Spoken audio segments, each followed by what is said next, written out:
you know, the sound quality can sometimes be difficult. So if I can ask that everybody speaks up and is clear so that they can hear us and we can hear each other. The disadvantage is, of course, that we're all wearing masks, which also creates a murmur in our voices. Another housekeeping matter, item 7.3, the 2022 engineering standards. I'm withdrawing this item from today's agenda and will come to our next month's meeting. We also have a supplementary agenda, and there's an additional confidential report, and I'll cover that at the end of the meeting when we introduce it. I think that's all the housekeeping. Getting on. So, it brings us to the first part of our meeting, which is item 4, our public comment. Our first speaker today is Vivian Shepherd, and William's case is long and around Cypress Gardens Place, and reaction to the response from we'll welcome to Vivian.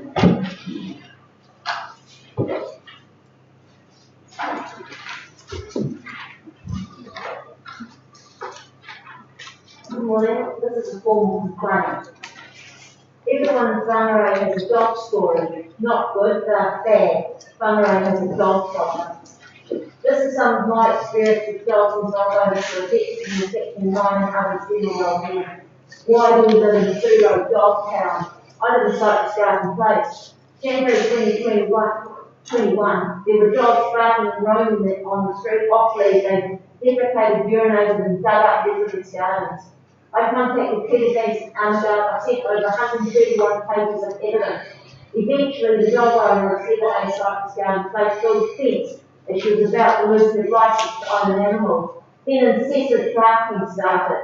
I rang Untitled. I had recorded and then recorded the time of the barking. Nothing happened. I rang Untitled. Every time the dogs barked, nothing happened. Thus up to 10 times or more, I was then told not to call. They labelled me aggressive. I'm not aggressive, I am persistent. I spoke to the local councillor who told me what to do. Not once was inquiry made of what I had done. I've emailed Lorraine Jones of Untitled. These are in the form of complaints, letters of evidence, and note the fact I'm being harassed. I've issued in excess of 370 emails. I've been told by Roland Muscle to stop sending these complaints. He has written to me stating Untitled has attended all my complaints. Yeah, right, 370 times plus. I've seen Untitled in the street 3 times. I spoke with them to inform them by being in the street they would not hear no dogs as barking as the dogs were kept inside. The Official Information Act request this observation was described as aggressive. But when the dog owners were speaking to the Untitled, they expressed that I'm harassing them. I'm not harassing anyone. Twice the residents of 7A have intimidated and harassed me. One, I was in the garden, she came over, leaning on and over the fence with threatening intention to intimidate and harass me. I asked her to go away 3 times, she was not. I phoned the police. 2, I did walk past her face, dogs were barking, she shouted at me to get off her grass. I was on the public footpath. She told me to see a vet and get them to put me down. I phoned the police. I rarely go outside the gate unless in vehicles. I do not go for walks nor runs. I am fearful of dogs off lead, which I have presented to you a number of years ago. These dogs bark 92 decibels. This is in the danger zone, and according to Raymond Russell, that's okay. Untitled does not see the dogs if they're not attending when the dogs bark. That's so facto. And if they bark, I'm blamed by Untitled. One day Lorraine Jones came to my door unannounced. She stated she was on her way to see the dog owner. Surely in a formal complaint situation, the first thing to do is to speak with the complainant. Lorraine Jones is utterly unprofessional and out of her depth. Raymond Russell believes the persistent, intermittent, distressing, disturbing and nuisance barking is acceptable behaviour for dogs. I was informed by Roland Russell that a survey of the street had been done. Apparently letters were hand-delivered. My place did not get one. I'm not the only person who lives there. That is negative discrimination. I then surveyed the street. Doing this, I found other residents have complained about the dogs. Evidence had been presented to Untitled on paper. One elderly couple has double glazed the northern bedroom to decrease the noise. Residents are sick of the noise. Dogs faces in the garden, dogs urinating and digging. Citizens absolutely reluctant to complain. It's well you know people do not want to get involved. Most citizens in this street are not happy with the domination of one dog owner whose dogs are a nuisance causing distress, are disturbing and harassing. The dog owner of 7A Cypress Garden Place is being protected by Lorraine Jones and Raymond Russell. Raymond Russell has interpreted Section 55 of the Dog Control Act. It is unequivocal that when a dog is a nuisance and causing distress, matters can be done. Raymond Russell believes the only evidence to be called evidence is that provided by Untitled Dog Control. He states all my evidence and the evidence provided by others is not evidence. This is nothing but a disgrace. We in Cypress Garden Place need a solution and a solution now. The Dog Control Act covers it, Section 55. I have made complaints to the Mayor and the General Manager. Nothing constructive has occurred. Today, Wednesday, whilst writing this, I have made seven formal complaints covering 7A Cypress Garden Place and 43 Old Otarangi Road. Our general well-being is impacted negatively. We live in a pseudo dog town. You may inquire how I feel. I have dog barking, ringing in my head all day, every day. I'm experiencing moral injury. I am battered and bludgeoned and battered again by all whom I have spoken with in this presentation. Why does no one decide to hold the law and behave effectively to protect our general well-being and our peaceful enjoyment of our homes? Thank you.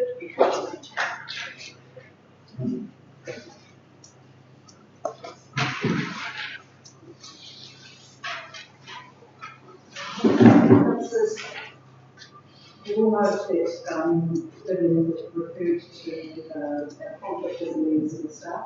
It's unfortunate that they're not able to respond. There are protests or two that I think would make sense to allow her to continue in what she had prepared, which is where that's going.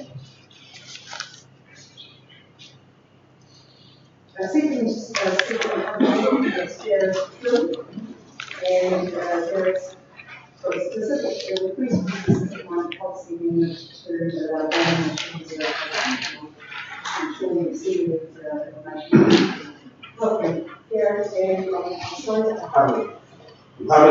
How many contracts? Under the superintendent? Nice to see you again. Thank you. Good morning. I'm here today to ask for a council to consider and vote on a minor policy amendment to the organic venue policy. The amendment we're requesting is only very minor. The amendment would enable machines to be relocated into the CBD if they're going from a higher degradation rating in the CBD. Venues would not have to wait for a fire, flood, or an earthquake in order to be able to move to more suitable locations. The amendment would result in a large number of venues moving to the CBD, relocations that are relatively rare. The amendment would, however, enable the tavern machines with their relocation applications to those machines to be reconsidered. The application was previously declined, not because of lack of merit, but due to the policy requirement that there must be a situation which is outside the control of the operator. Here we have a situation where we would like to move those machines into this area as he considers it to be unsuitable and unsafe, high crime area, a large number of social disturbances. That wasn't considered sufficient under the current living policy. If the policy was amended and we reapplied and that application was granted, that would enable 18 machines to be moved out of Whangarei Tavern, high deprivation residential area, that's happened immediately. It would enable a smaller number of machines to be moved into a restaurant environment in the CBD. There will be no additional gaming machine venues in the district. Overall, there will be a smaller number of gaming machines in total because we've moved a lesser number of machines through. Overall spend within the CBD would reduce as people, existing spend will just be extended onto one more additional venue. And importantly, the district as a whole will have one less habitant. Importantly, the 200 land can be used to build new quality houses, which is something that everyone has. The amendment would be entitled in accordance with the purpose of the Gambling Act. The purpose of the Gambling Act in relation to relocations was to move gaming machines out of harm's way from the CBD. That's exactly what we're requiring here. The amendment was not there to compensate venue owners in the event of a fire or flood or anything. We accept that even though the amendment's minor, it would have to go out to a public consultation. We accept that there is a cost involved in doing that. I'm happy to meet the costs in relation to the consultation process, just like we met the costs in relation to the last hearing. The alternative would be to delay any consideration of a change for 2 or 3 years until the standard 3-year cycle. That is undesirable. That will result in the 18 game machines remaining in place at the Tikipunga Tavern. The Tikipunga Tavern still remaining open. It's got a lease that goes for approximately another 7 years. It would see the social disturbances that we see day in, day out at Tikipunga Tavern continuing. It would see the venue staff still be fearful for their safety while working there. And it would stall a high quality housing project on the site. In relation to the staff comments, in my view, I don't think we need a more robust analysis of our minor policy amendment. It's simply common sense to want to move venues out of high deprivation residential areas into the central business district. It's common sense to want to see the Tikipunga Tavern closed and those machines relocated into the CBD. Contrary to what's in the staff report, I don't believe that there's any risk that we'll now see machines move into residential areas. The policy expressly says you're only allowed to move into the CBD. We're not going to see machines moving into residential areas. Any amendment to the policy can make that crystal clear. We're only talking about relocation into the CBD, only talking about relocation into the CBD when they're coming from a high population area. And the policy can expressly state that you can't put them in residential areas which everybody agrees with. This is a rare opportunity to make some positive change in the community.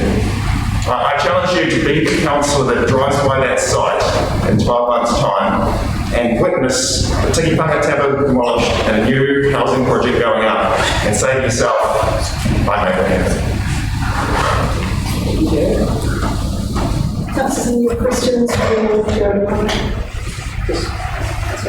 Just a question for you, Worship, in relation to this situation.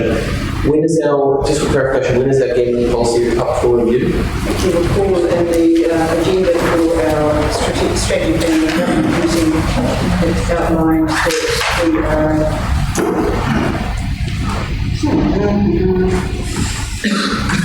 it's about 3 years now. We've just undertaken a 3-year statutory review, so we're not due for that.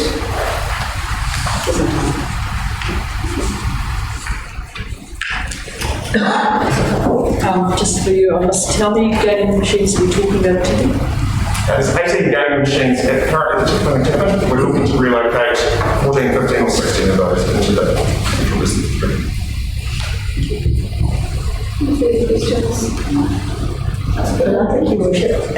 You mentioned that you wanted to close the Tikipunga Tavern, and to do that, the machines had to be relocated.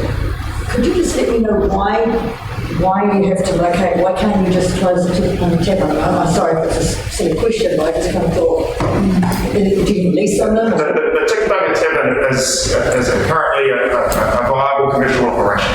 Not necessarily a desirable one, but it sells a truckload of alcohol and has very high gambling and can't gets a commission on it. It's a viable commercial operation. In order to make it commercially viable to demolish that and close that business, we need to move those machines and put them in one of Parliament's other businesses within the CBD. It just becomes commercially viable if we can move the machines. And if we can't move the machines, it's not commercially viable, we'll stay. So just for clarification here, just to make sure, you're actually not asking for the change in the bylaw to relation to the sinking lid. You're actually asking for the change to be able to move the machines. Yeah, the policy currently allows relocations. Yes. If we had a fire tomorrow, yeah, we could do this. We want to move these machines to a more appropriate relocation without waiting for a fire and flood. Thank you. Thank you very much for your presentation for today. So our next speaker is Mike Eagles. Mike is speaking to the Animals Bylaw. You'll recall on the 9th of February we had the hearings of the proposed amendments to the Animals Bylaw. Mike did make a submission, Yes, submission to that bylaw. Unfortunately, he wasn't able to present all because we missed it, but so he's speaking to that today. Welcome, Mike. Okay to take this off? Yes. Okay. For you. I just like to say I support the mandatory desexing and microchipping of all pet cats.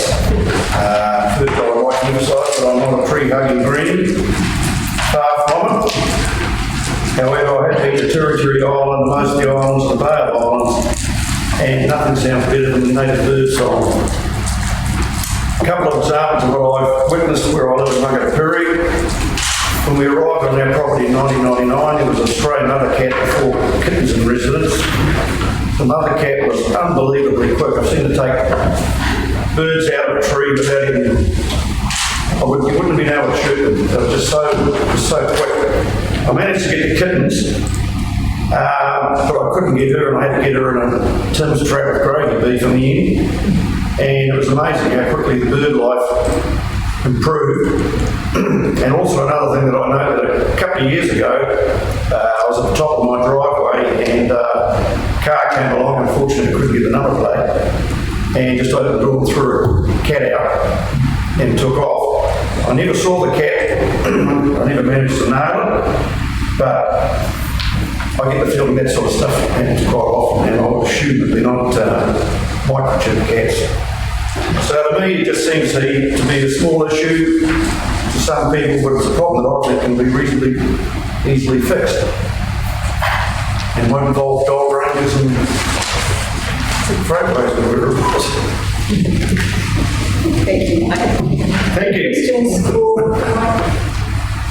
Thank you very much for taking the time to come and present today. Okay. Our next speakers are representatives of Tamaki and Whangarei working group. Do we have?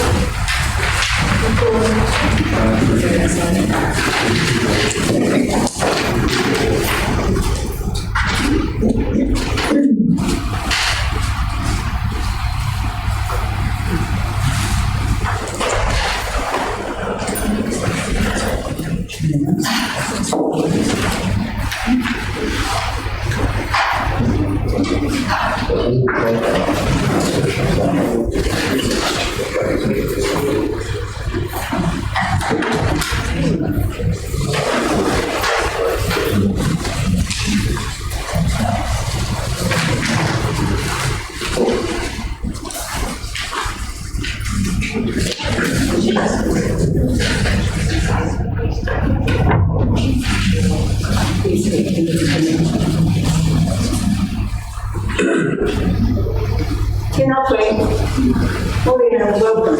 We're ready for you to present. Thank you.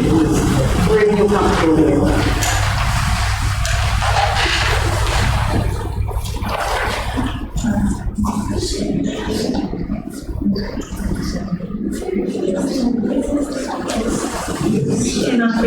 Madam Chair, and my Deputy Mayor, councillors, fellow citizens, my name is Nita Kiripiti, and we here gathered with me today are members of our Hapu working group, the Hapu being Ngāti Takapari, Te Wairiki and Ngāti Korora. Our role here stretches from Taihururu through to Tutukaka. This group was established on the 22nd of December as Hui Hapu and endorsed further on 18 January, the second Hui Hapu, and 19 February, Saturday past, and continue to claim and action the will of the Hapu as named just a moment ago. By way of an update, we wish to share with the Whangarei District Council and apprise you of the following. Some 90 plus Uri descendants of Ngāti Takapari, Te Wairiki and Ngāti Korora gathered face to face at Ōpāpaka on Saturday afternoon. There were more Uri who also joined via an online facility.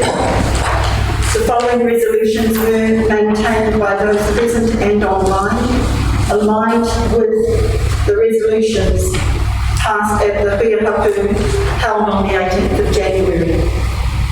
The first of those resolutions that the Huihapu support a hapu-led purchase of the whenua underpinned by He Whakaputanga me Te Kiriti. The second resolution for the Hapu Working Group to continue to pursue these options on behalf of the Hapu and report back accordingly. And 3, we reject our whenua of cultural significance being placed in Crown hands and public ownership, and therefore the proposal by Whangarei Sanskrit Protection Society. The following resolution was added and moved at the Huihapu held on Saturday, 19 February. The hapu call for the tangata whenua reps on the Whangarei Sanskrit Protection Society to stand down. Our hapu maintain support for a hapu-led purchase of our alienated ancestral lands. We kindly remind Whangarei District Council and members of Te Kāre that our hapu will not support any council funding being allocated in support of Whangarei Sanskrit Protection Society's bid to purchase our alienated ancestral lands.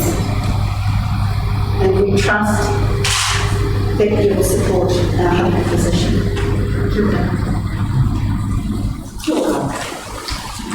Councillor Peters, a question for clarification. Yes, Your Worship, how much money is necessary to raise for your hapu to buy this land? Sorry, I'm just struggling to How much money, are you aware or not aware of how much money is required to purchase this land by Hapu? It's publicly available information that the prior agreement between the vendor and Whangarei Sanskrit Protection Society is for 3.6 million. Supplementary question. Do you have a plan as to how that money could be raised? Yes, for the hapu-led purchase, we would look to internal hapu resources. Thank you. Thank you, Your Worship. In your discussions on ownership, have you also had discussions on co-governance for that area? Where the hapu has ownership, I'm familiar with Ōrākei, Bastion Point, where Crown land went back to the hapu, but there was co-governance in terms of the management of that area, and the prime purpose of the co-governance was towards a plan for that area. Have they been part of discussions? The focus has been on pursuing a hapu-led purchase. Discussions where there is more detail to be explored and examined continues to be ongoing, but where the hapu are positioned, ownership is key, and the hapu are keen to talk with other interested parties in terms of management.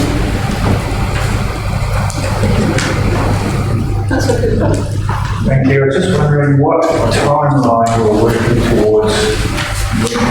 How long have you got to get this money and make an temporary offer? The end date for the prior agreement between the vendor and the society is the 28th of February, as we understand. And the hapu-led purchase is in momentum to be actioned as we need. So you could make that No, that's the deadline for when the prior agreement would expire, and the hapu-led purchase would look to have a hapu-led structure in place come that time. Further questions? Thank you very much for coming to present to our public forum today. And there are no further questions. Thank you so much. Thank you, Madam Chair. Thank you,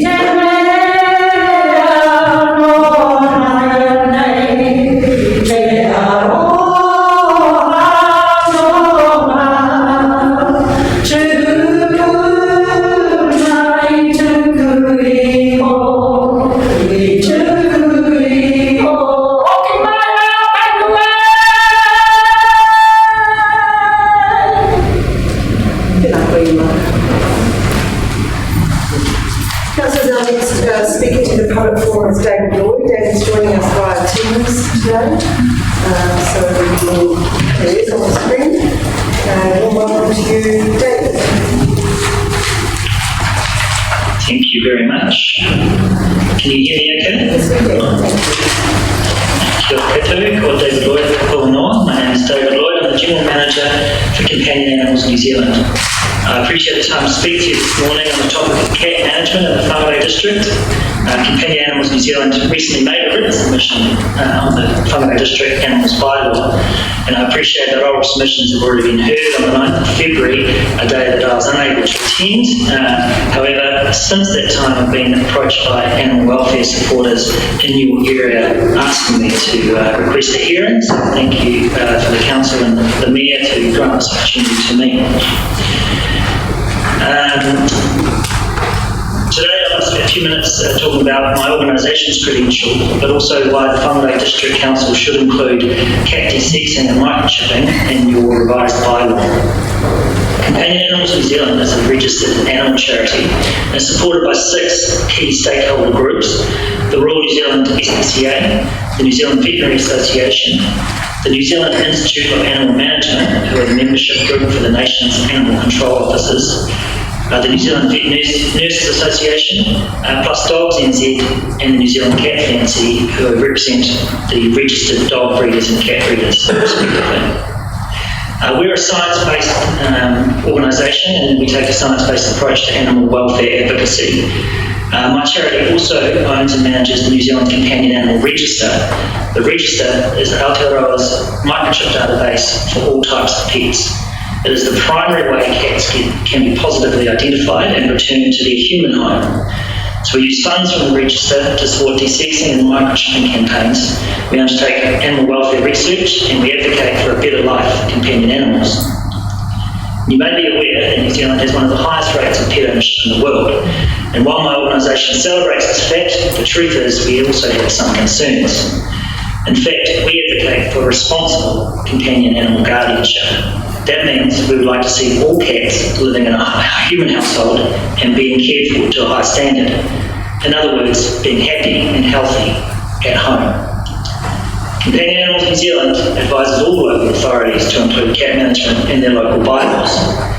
A cat can get pregnant at 4 months of age, cats can have 4 kittens per litter and 3 litters per year, so it's easy to see how overpopulation of cats can happen quickly. Undesexed cats are more likely to wander, they're more likely to become feral or stray, they're more likely to engage in fighting, and they're more likely to produce offspring that wind up in animal shelters where they take up human and financial resources. Importantly, feral cats need to catch wildlife to survive. So we strongly recommend that your council introduces compulsory desexing, except for cats purposely kept for breeding, for all cats older than 4 months of age. However, we have a problem. Currently, there's no National Cat Management Act to enforce in the way that there is a Dog Control Act. So I'm here to encourage Whangarei District Council to lead from the front on this issue. The responsible ownership of all companion animals shouldn't just be a matter for enforcement, it's a matter of doing what's right.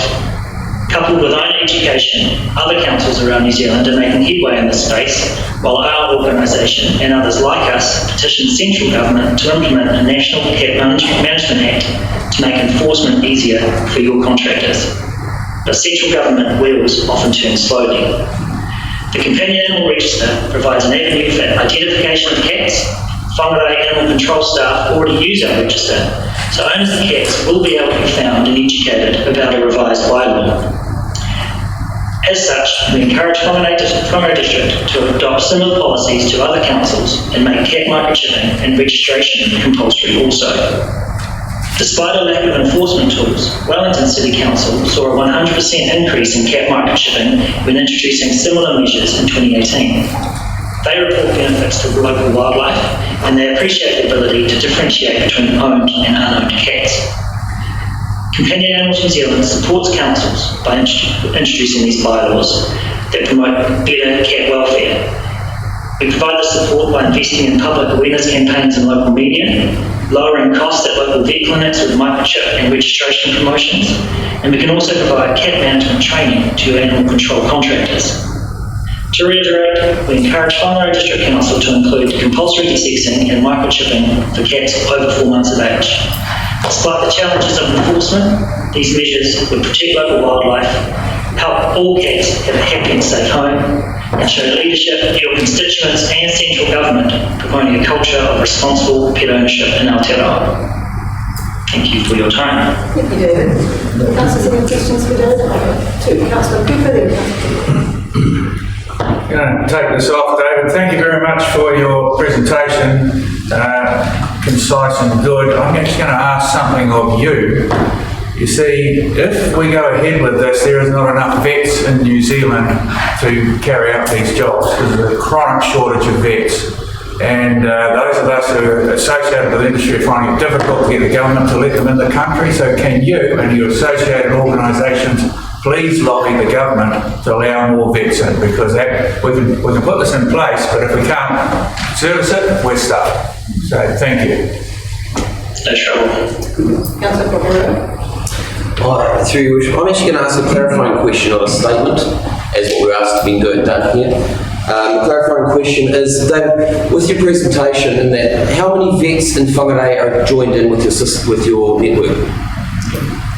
How many vets? Yep. All of them. All the vets are... All vet clinics have an account with the National New Zealand Companion Animal Register. So we have two different ways you can use the register. You can be an implanter, which means you're able to register microchips on our register. All vets qualify for that, and also inquirers. So lots of your rescues that aren't actually doing the desexing work themselves, and territorial authorities, they can look up numbers on the register, but they can't change details, but they can still look up and find owners. So recently in Whangarei, they rolled out a similar cat management bylaw, and we managed to support all those vets in that area to sort of lower the cost of desexing and microchipping. And David, do you have a policy about those who have joined your organisation in relation to the vets and SPCA about how they are to deal with stray animals? Do we have a policy for them? Yes.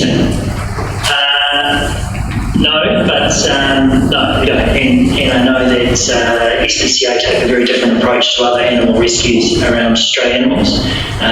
We sort of defer to SPCA and also animal control officers who are regulated and legislated to take ownership of animals. And so we don't have a policy. It's not anything that we dictate about how those animals should be handled. Suffice to say, there's too many of them, and we'd rather they're in someone's house. Thank you very much. Any further questions? Thank you, David, for your time today.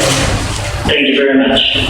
Councillors, that's the end of our public forum session. I'll just highlight overview. So in our public forum, we did report on previous speakers from the night before, and thanks to our staff who highlight those. Brings us to item 5.1, petition. We have a petition to be presented to us, and we'll have some members of the public here to present to us. Welcome.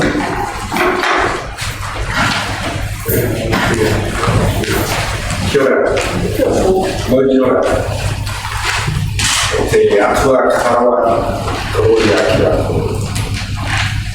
Mangro ki te whenua whakara pai ki te kare ka kāpua. E ngā hunga mate, nui mai. E wrong young units, nui mai e te rana. O ki mai ki te hunga ora, mana whenua, nui mai, tēnā kaukau, e te koro matua, e te raki tēnā shell, tēnā kua. E tēnā councillors, e ui e tēnā kaukau, tēnā kaukau. Thank you for the opportunity to present to your public forum. I'm going to hand over to Warren Thomas and Miles Brown who are going to be presenting some slides. Kia ora, thank you.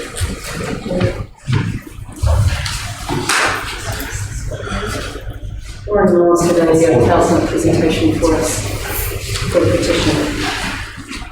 Thank you. We believe that the decision to relocate an asset from one residence to another is a fundamentally flawed decision.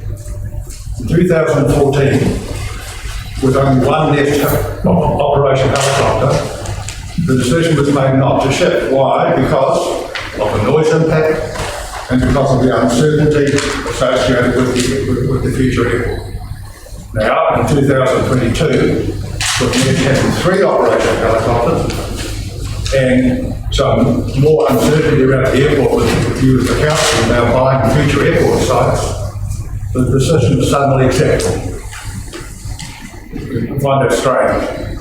And it's also emphasised that we are not loyal support, we're all loyal supporters of NEST. A successful life-saving operation we recognise as a vital component of our community.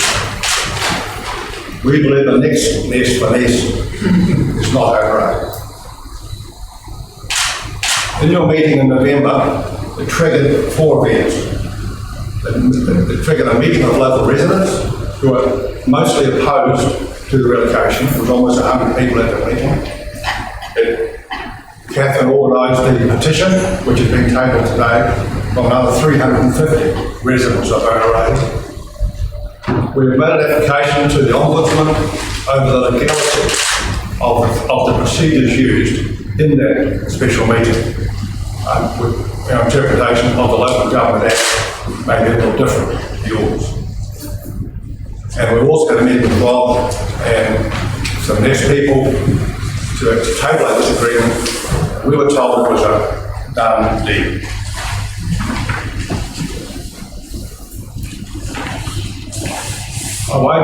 The critical thing about the airport history are in 2003, the attempt to change the district plan revealed a conflict of interest.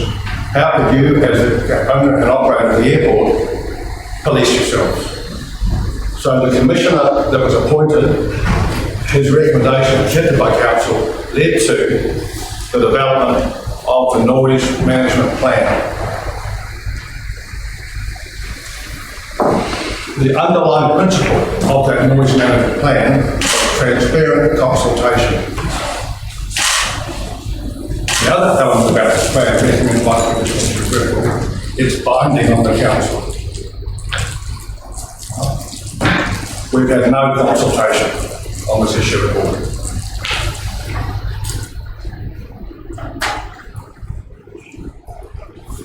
Obviously, airports and heliports are quite different.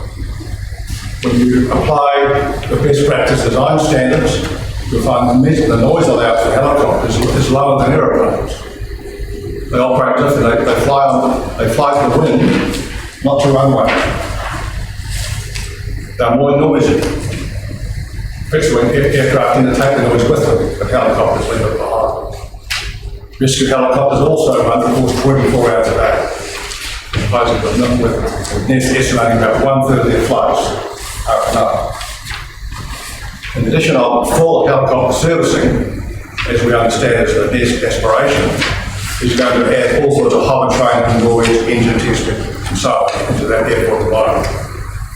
And as we understand, all rescue activities are exempt from regulation, which means even testing an engine on a rescue helicopter, we understand is exempt.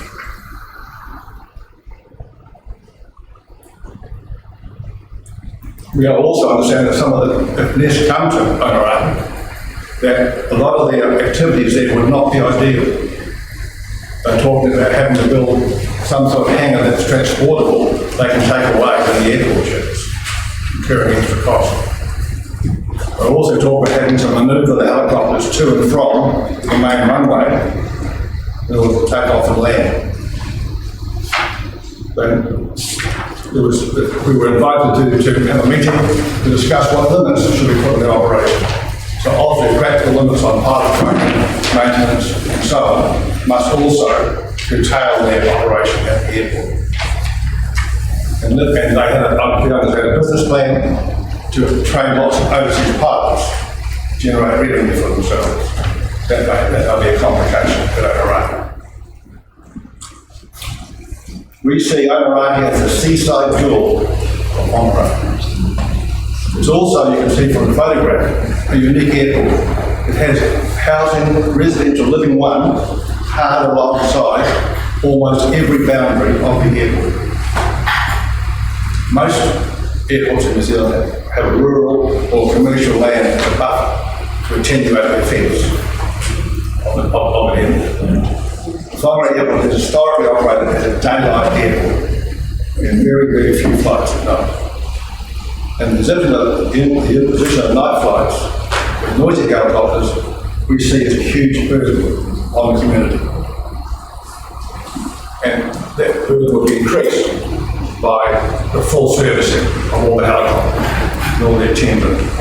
We understand that typically there's an hour of servicing for an hour of flying for a helicopter. And it's sort of one-to-one relationship, because I believe it's a rule of thumb.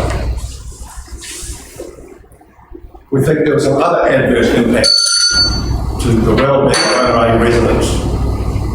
The direct relationship between exposure to noise and cardiovascular conditions, mental health, anxiety, cognitive impairment.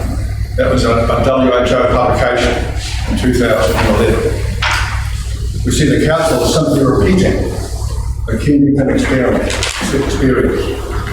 of years and years of complaints and issues. It's a downgrade from helicopters flying non-runway vector. I'm reluctant to stop you on your tracks. Do you have much more? Because with 5 minutes was the time limit allocated for a petition. Last slide. We think we asked the council hit the pause button on the negotiating of the NES lease. We asked that NES critically review their non-residential sites to find a better one. That the council undertake their obligations to consult with the community. Thank you for that. Councillors, we have a recommendation on page 4 of our agenda that the council receives the petition. Can I have someone move and second for that, please? Councillor Popolo, Councillor seconding. There is no discussion for a petition. Understanding Whangarei is receiving the petition today. So I will put that motion. Those in favour, aye. Against? Carried. Thank you very much for your presentation today to your petition, which we have received and is in our agenda papers. Thank you very much. Councillors, that brings us to item 6.1, the minutes of our meeting held on Thursday the 16th of December. It's on page 36 of our agenda. And I have somebody read that that's a true and correct record of proceedings of that meeting, including the confidential section of those minutes. Councillor moving and Councillor Popolo seconding.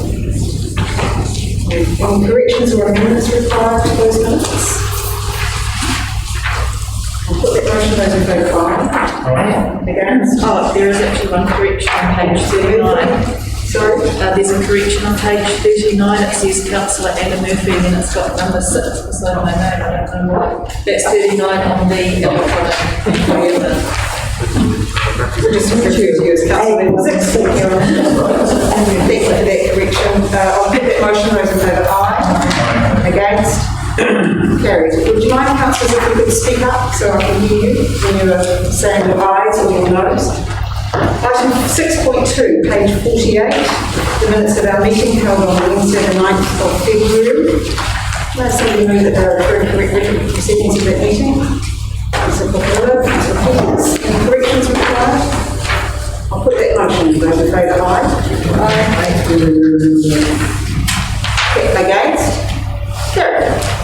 Item 7.1, page 52 of our agenda, the change in membership of Card Area Strategic Partnership Standing Committee. We have a number of recommendations on page 52. Councillor Holmes has moved those recommendations and Councillor Ellis is seconding.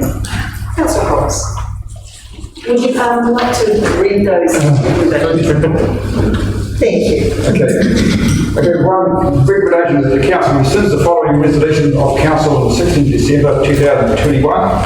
The council confirmed the appointment of Sandra Hawker to replace Jake Cucky as the Happy representative on the Card Area Strategic Partnership Standing Committee, and those committee's terms of reference be updated accordingly.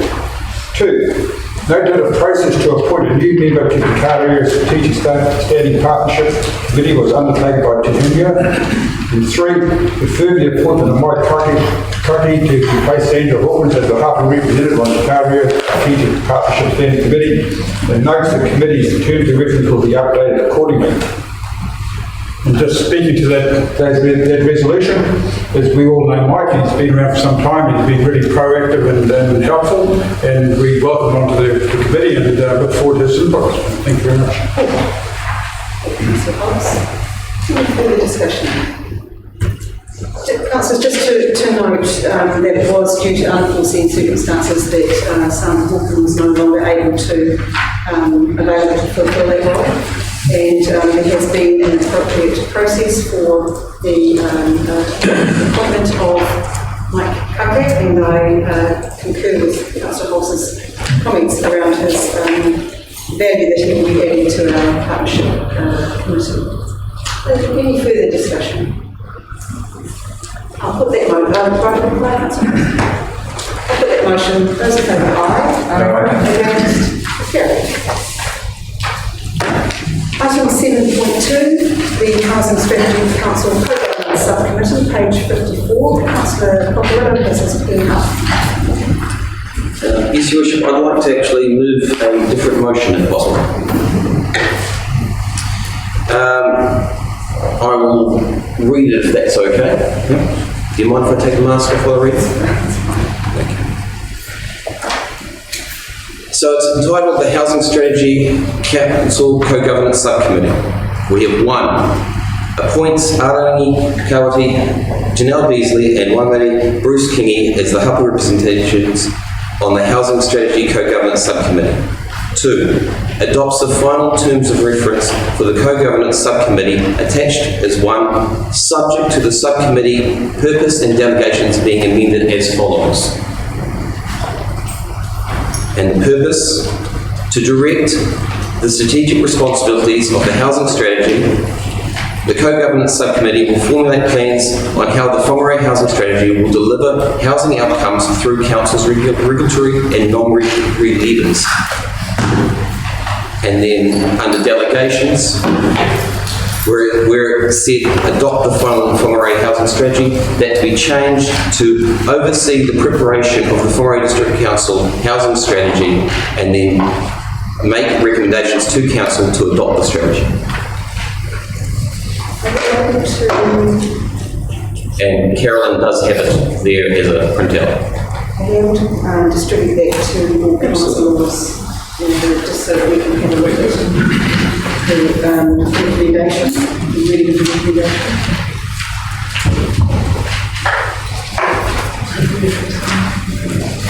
And just noting that in the paper version, you need to add with housing between delivery outcomes, we have housing outcomes.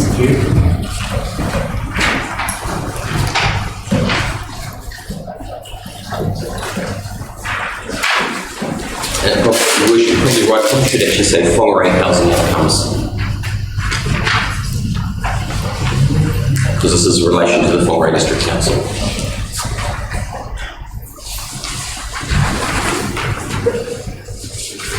Has everybody's had a chance to read that, or just ask for a seconder for that motion? Dan has seconded that motion.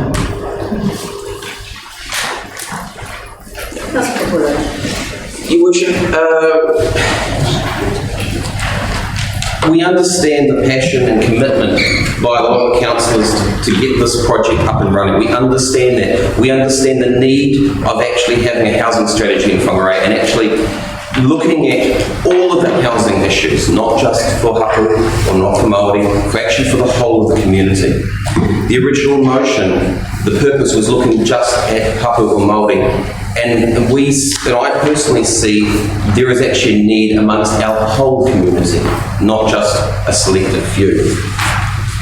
So if this co-governance subcommittee is to be created, and it has been created, but if it's to go forward, it needs to include all aspects of housing.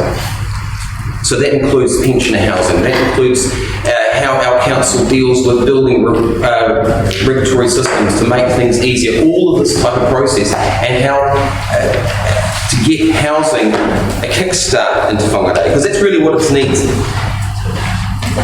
Because when you talk amongst a lot of the community, they all tell you how hard it is to get a housing development done, or how hard it is to change a commercial development to a housing development. So I believe the subcommittee should be able to address a lot of those issues, and it's good to have Hapu on board with this. The second part, where I've asked for the change, was the purpose. Sorry, I covered the purpose. Was the delegations. Where the delegations previously stated that to adopt the final.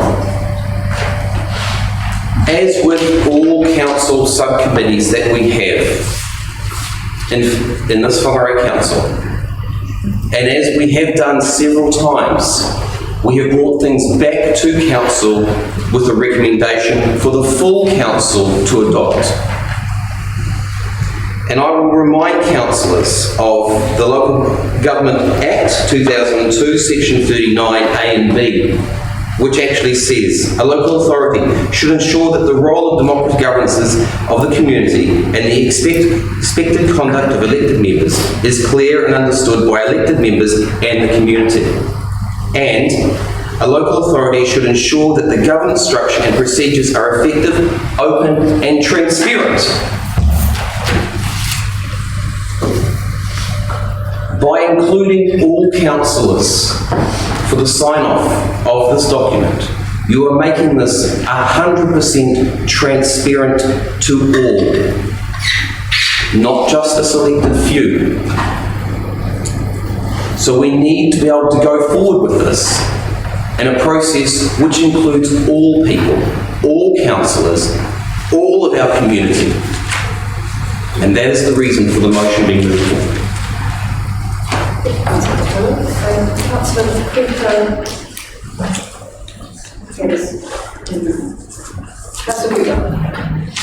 Thank you, Your Worship. I'd like to move an amendment, if I may, please, back to the motion that's in the agenda. So the amendment is as read on page 54. Yes. Councillor Ennis is seconding that motion. Thank you very much. May I speak to that?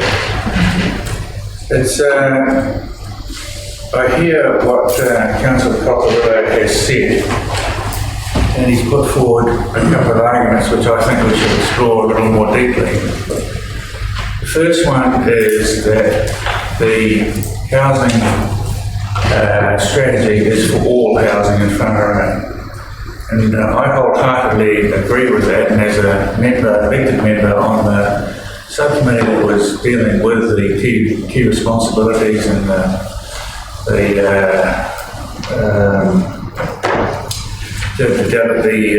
delegation in terms of reference, if we look on page 56, under key responsibilities and go down to the bottom bullet point, you'll see that one of the key responsibilities of the Whangarei housing strategy takes all housing matters into consideration and a district-wide response. So to suggest that this motion, as in the agenda, does not cover the full gambit of the housing strategy for the Whangarei district is not accurate. I think it's quite clear to put there. The second point that Councillor Cockerillo argues is that it would have greater transparency if it were conducted by the full council and had the final sign-off of the strategy. Again, I don't agree with that. I think quite clearly Tikararia holds its meetings in an open forum, and actually I think you could argue that Tikararia has, of all standing committees, and probably pretty much equal to council meetings, public input. It moves around the district, it goes to different maraes, and it holds alternate meetings in the chamber where people are able to be in and have their say. So it's absolutely transparent, and again, to say otherwise is not accurate. But I think the main point is missed by Councillor Cockerillo's arguments, and that is that we have a problem in this district, well documented, with many, many people suffering through lack of adequate housing. And that stretches from first home buyers, it stretches to affordable houses, and it stretches to those people seeking accommodation because of their dire circumstances. And that problem has existed despite the way things have been done, and it exists despite the way things have been done to this point. Maori have a vested interest in seeing a successful outcome of this strategy. To not include Maori and to not come to the table in co-governance and developing a strategy is denying that there is a right to be involved as stakeholders in this problem. And so I suggest that it is time for us as a community to not shy away, to not look the other way, and to absolutely take this problem head on and put something in place which stands a greater chance of actually making a difference. Thank you.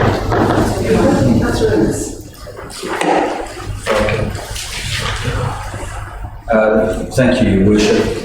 I think we need to be perfectly clear here, and that clarity really is, it's a housing strategy for the district, it's not a housing strategy for Whangarei District Council. That's the first point. And I think in terms of looking at delegations, it needs to be co-governance. Part of co-governance, of course, with housing will need to have central government around that table. Let's be real about this, Councillor Cockerillo. Council is a player in terms of housing, but it's one player. Central government is the key player in terms of housing. A lot of this will be trying to keep central government accountable to our housing needs.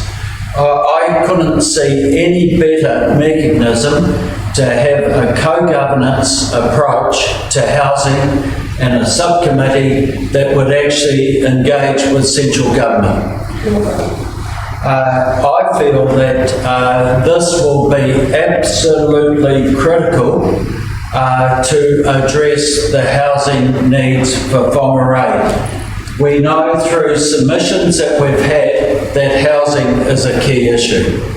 I see that we have to be innovative as a council in terms of our own regulation, and I look forward to recommendations that would come from a housing strategy towards that. The subcommittee will not be making a resolution that holds council binding to its recommendations. What it does is it recommends to council how it could look at housing functions that the council undertakes. Sorry. Maybe that is... Sorry, point of order. I'm trying to clarify here. Is the councillor talking to the motion or talking to the amendment? Because the amendment clearly states that council will adopt, as not council will adopt, the subcommittee will adopt for council. So which one is he talking to? Councillor Pocorello, your question is whether or not these, Councillor Innes is speaking to the amendment or to the original motion. I believe he's speaking to the amendment. Then the amendment actually says that the subcommittee adopts. It does not say that it recommends. No. In adopting a strategy, Councillor Coccarello, the strategy in itself would recommend to council certain aspects as it relates to council's functions, such as its regulatory functions, plus also maybe pensioner housing, which you alluded to earlier on. So I see that the mechanism that we have here is the way to go forward. I see that council is in a strong position to be able to advocate through such a subcommittee the housing needs for Whangarei, and in terms of that subcommittee, it would actually give some guidance towards council and its regulatory functions as part of its resolution. Thank you. Councillor Martin. Yeah, I'm confused by the previous two speakers. One of them, the first speaker, said that was denying Maori the ability to have input, and yet I read the motion appoints the committee and adopts the terms of reference. So I'm not sure how this denying that has come in, and I think it's a bit unfortunate. And then the next speaker says that we have to have co-governance. We're denying co-governance. We really need to read the motion again, because that clearly says adopts terms and reference for a co-governance subcommittee. So what are we talking about? Because both the speakers have spoken about things that are actually in the motion. So maybe they'll get an option, a chance to say something. Councillor Martin. Councillor Murphy. Thank you. I support the amendment. I'll take my notes. Because I think co-governance is about collaboration. It's actually about cooperation, and I think in these times when we look around the world, co-governance is actually about participatory government. So it's about, it's based on collaboration and social inclusion. And I think working with our hapu partners, as Councillor Cooper has explained, makes perfect sense. And then as Councillor Innes also said, it's actually a district-wide strategy. And what is a strategy? A strategy just sets our direction. So council has a lot of strategies. And as Councillor Innes was explaining, a strategy is something that it's a pathway forward, and future councils, you know, they may take the strategy word for word, they may amend the strategy, but a strategy is, you know, it's a recommended pathway. But I strongly believe that this as a first go at co-governance with our hapu partners is excellent, and it will be collaborative, and it will be positive, and we will all have an opportunity to give our feedback, to engage with it. The only difference Councillor Martin isn't sure about, and it was clearly outlined for us at some time, I can't remember the difference, is that the co-governance subcommittee will have the autonomy to create a strategy themselves. And I've kind of lost my track of thought there, so I'm just going to leave it there. But anyway, thanks Councillor Cooper for putting the original motion forward. Myself and Murphy. Councillor Connor. Thank you. It's an interesting place to be in. It's such a move from, well, I guess normally the manager thinking for me, but this is only my first term, so what do I know? It's listening to the conversation that's already happened through and actually looking at what is said, it does cover what is being concerned about within it. Within the delegations, it says adopt the final Whangarei housing strategy. Full stop. This does not include the implementation of the Whangarei housing strategy, including funding initiatives. So I can see this group being able to create this strategy, but it doesn't necessarily hold us over a barrel saying we have to do this. We will be able to take it take it into consideration whilst we're making our what we do, whilst also working with those who are outside of this council that have to have responsibility and also step up to the plate as well. The fact that this does, as Councillor Cooper mentioned before, and said it does take all housing matters into consideration in this district, which is stated in the points of this, is a key responsibility. It's not saying one or the other, it is everybody, but it's just making sure that it also includes those who are out there that we should definitely be taking a lot more consideration of this.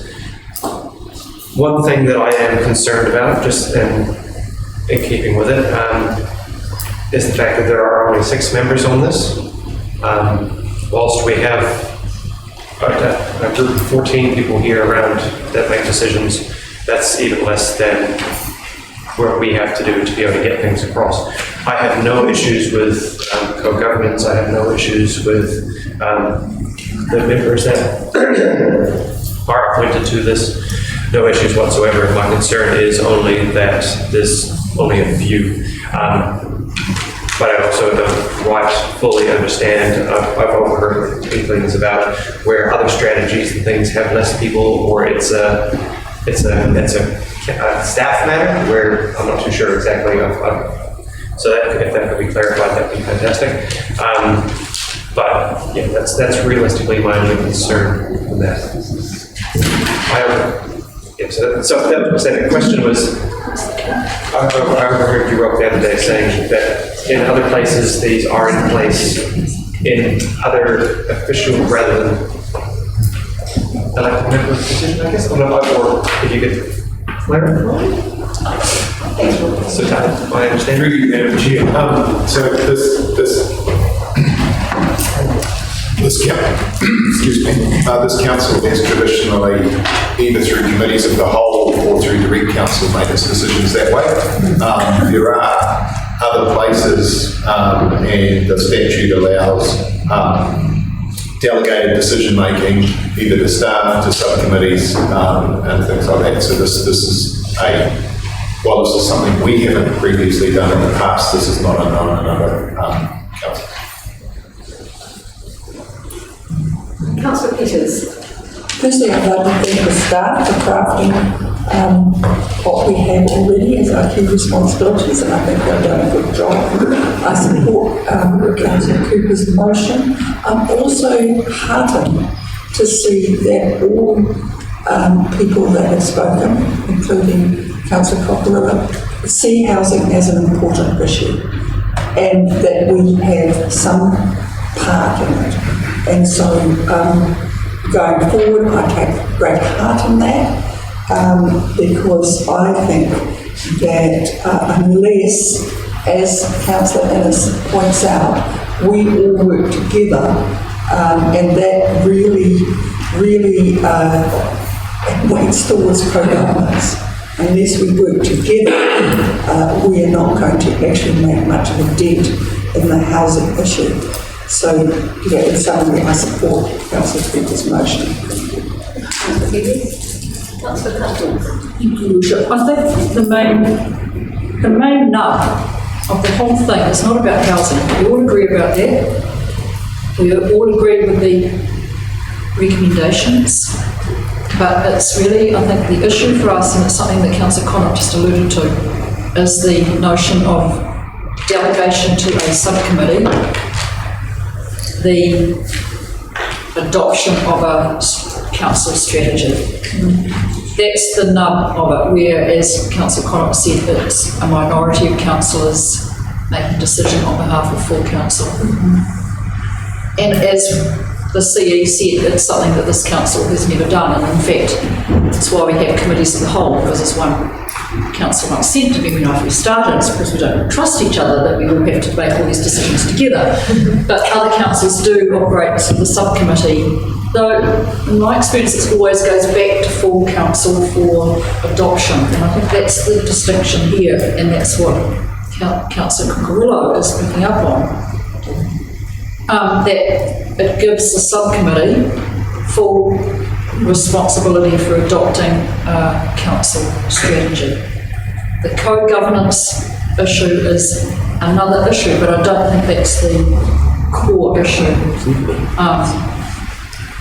So that's just to clarify for Councillor Connop, I think that's where you get the minority of councillors making a decision for the majority, and it is a thing that this council has never done, and I think that's probably what people are really grappling with. It's not the housing issue, it's not even the co-governance issue, it's the having less councillors around the table making the actual final decision. And so that's what I think Councillor Connor has tried to pick up on, where in the delegations he speaks about overseeing the preparation of the strategy but making recommendations to council to adopt it rather than the subcommittee adopting it itself, if you like. I hope that just helps and move the discussion forward a little bit. Thank you, Councillor Couples.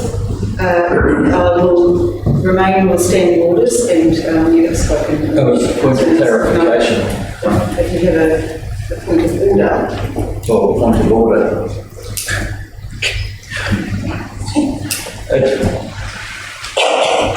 Your Worship, it's not a council strategy, it's a housing strategy for the district that recommends to council. We need to get that clarified. Thank you for that point of order. Councillor Dean. Okay.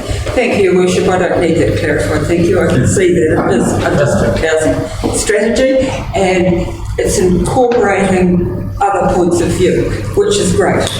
The co-governance aspect of the housing strategy, I have no problem with it all. That's great. I didn't take from Councillor Cucurulo's address that he was excluding any sector, as inferred by previous speakers. In fact, I thought he was speaking for strengthening the inclusion of all sectors. We have a wide range of less privileged people. We have a wide range of reasons for why there's not sufficient accommodation also, and it's not all about having to build new houses. To some extent, it's making usable houses that are already there and are empty because legally they don't fit the prescription for allowing them to be let. I can think of a number of houses in rural areas that are perfectly habitable, but even my own home, I couldn't let that because it doesn't fit the prescriptions. I don't have ceiling fans and bats in all the walls and all of those sorts of things. In fact, I think the only one of my family that does has built his house within the last 6 months. So, it's not only about building new houses, it's about making the ones that we already have available, able to be used. And I have an example, which I'm not going to put on the table at this point, of why people do not let their houses when they're not absolutely up to scratch. But I also pick up on Councillor Cutler's point that she just made. I'm not sure that it's about not trust, but I was elected to take responsibility to make decisions on behalf of this district. And to me, that's what I'm here for. I am elected to make the decisions, and that's a responsibility that I take very, very seriously. I don't want that delegated to anybody else. And it's why I always support having committees of the whole. Because if there's going to be a decision made to build a big bridge or whatever, whether I'm for it or against it, I at least want to be able to express a view. And that's what I was elected and put on this council to do. And that is what I fully intend to continue doing while I'm on this council. So that is why we'll be supporting the original resolution. motion. Thank you, Councillor Demon. Any further? Councillor Holmes. Thank you, Your Worship. It's an interesting discussion because all the way through the discussion there's probably two major points here. And Councillor Demi just clarified one with Councillor Cuthbert. The decision making ability of all council members on council strategy, etc., etc. In the scheme of things, they're pretty close. The motion and amendment are pretty close. The big thing is, the big difference here is, over a number of weeks, and through the Carter Area Committee meeting and various things, we started this process off some time ago. And what has been consulted on, what's ended up in the motion and the amendment are different. What is in our agenda and the amendment now covers off what has been negotiated with the board, gone out in public consultation with our happy members, and it'd be a shame to change that now. At immediate Mokel, we had I introduced the subject of the housing and going towards the co-governance committee. That has now been basically accepted by all speakers. It's not no one's debating about the importance of having the co-governance. It's just about the reporting back how we basically keep control of a new thing. So Councillor Cockrell is quite correct in some of the things he said. It's his job as any councillor to do what he thinks is right and put forward alternative views.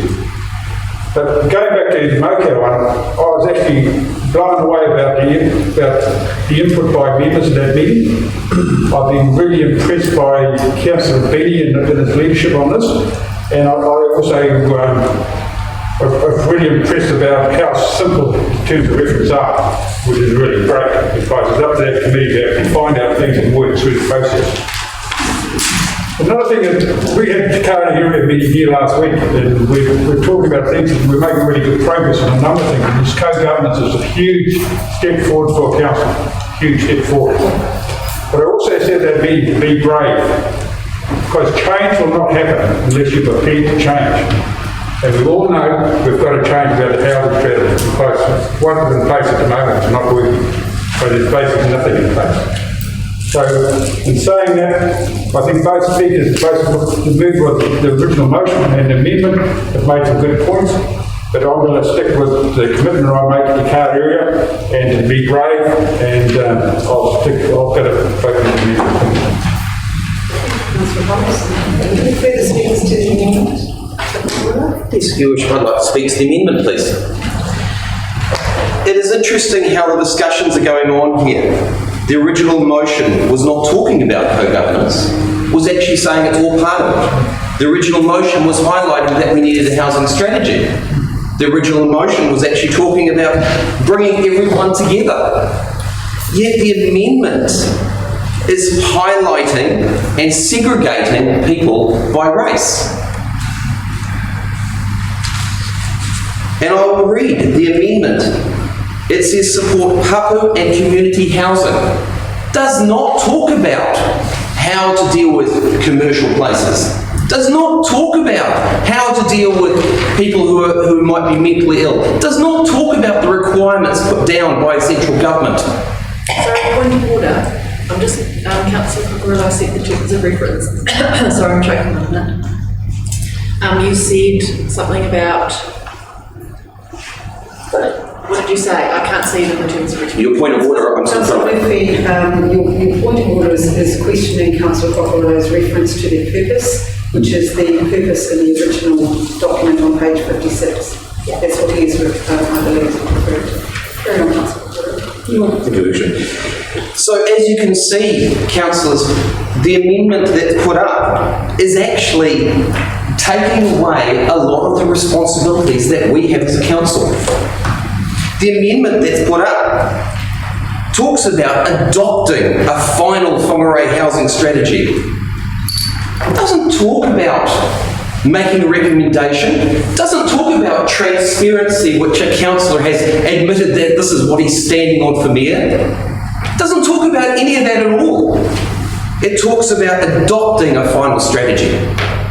Now, even amongst the blue-green strategy that we have within Whangarei, quite clearly a co-governance scenario here. We had regional council involved, we had district council involved, we had Hapu involved, and guess what? We created a blue-green strategy, and the council then adopted it. You get the point? So we're missing the people. If we are talking about transparency, if we are talking about inclusiveness and making sure that all of our community involved, then you would be rejecting the amendment which has been put up by Councillor Cooper. Because the amendment takes away the responsibilities of council and takes away what the actual final intention of what this co-governance structure is supposed to be doing, which is supposed to be providing housing solutions or strategies for our district. Housing strategies. Not just Hapu and community. Housing strategies for everybody.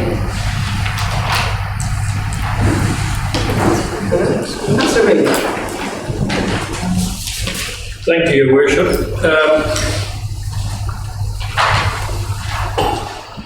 I like the whole idea of a housing strategy for the district as a whole, and all of our community is exactly where we need to be headed. There's two sticking points that I can see, or three. One of them I've just outlined. It should encompass the whole district, not just select parts of. And under delegations, the sticking point there is that that subcommittee has the power to adopt the final Whangarei housing strategy. That I will not roll with, simply because, as Councillor Deeming has outlined, we've been put here to make those decisions between the 14 of us, not between 3.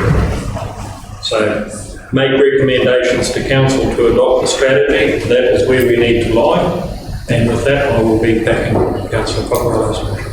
Thank you, Councillor Reid. Councillors, I will be supporting the amendment.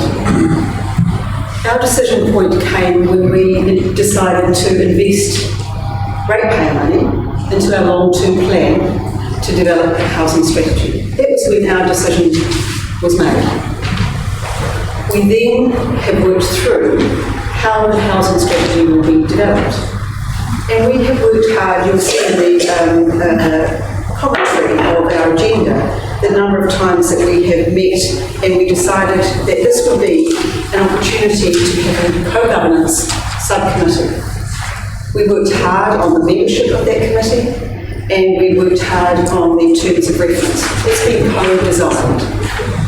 To me, today, I want to ratify the original terms of reference because that's what's been agreed by the people who have put it together, which is Council and our Hapu partners, through partnership.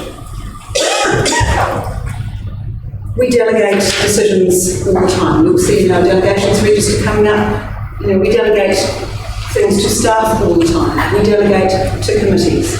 We have delegations regularly. This is the first time in this council's history that we will be delegating the responsibility to adopt a strategy by a subcommittee. Breaking ground. Yeehaw. So today I will be supporting the amendment for all of those reasons. I also note that the terms of reference say that the key responsibilities for the co-governance subcommittee is to provide quarterly updates to full councils and to party area on the co-governance arrangement and the Whangarei housing strategy, so how it's coming along. We have not got a lot of quarters left in this term of council, and I see that they also seek to be to adopt the strategy by the end of this electoral term 2022. An ambitious target. I wish them very well in that, and hope that they can meet that self-imposed target. So I definitely support the amendment today. Thank you. I will put the amendment.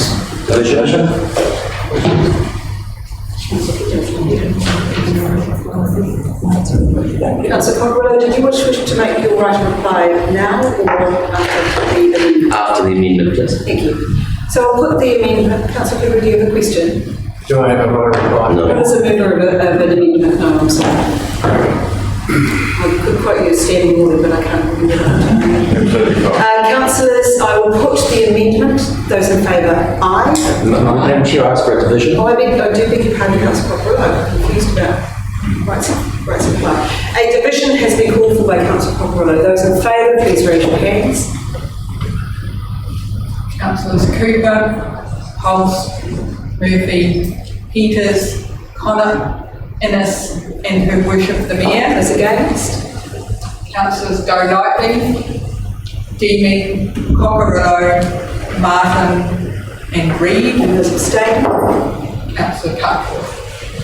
That is carried. Councillor Cockerill, you're right of reply. Madam Chair. So the original motion has been put back down. So I now need to remind councillors, under the Act, what they have allowed to happen.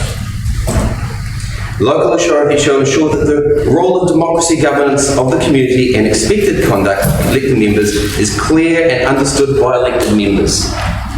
And B, a local authority should ensure the governance structure and processes are effective, open and transparent.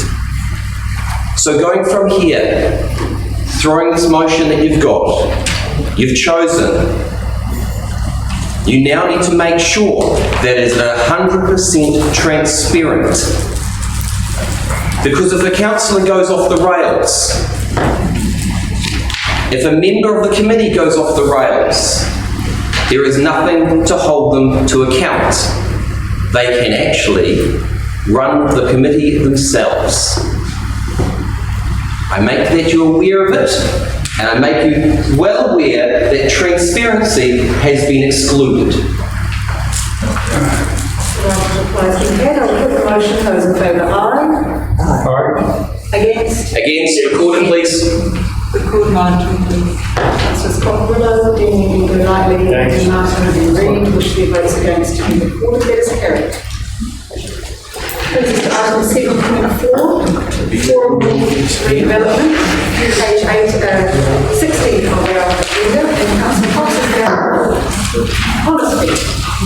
Your worship, there's a couple of members waiting to come into the public one Thank you. Yes, can we... Now there's the one from that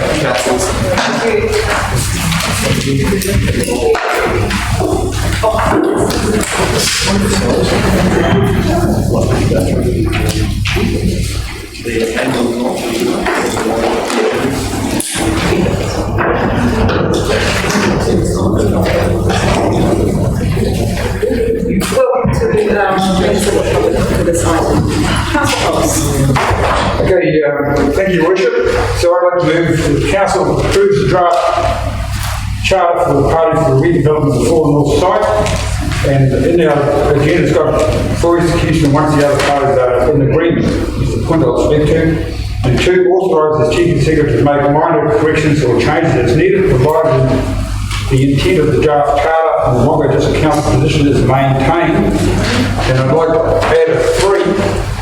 The parties will actively consult with Hapu and Maori throughout the process.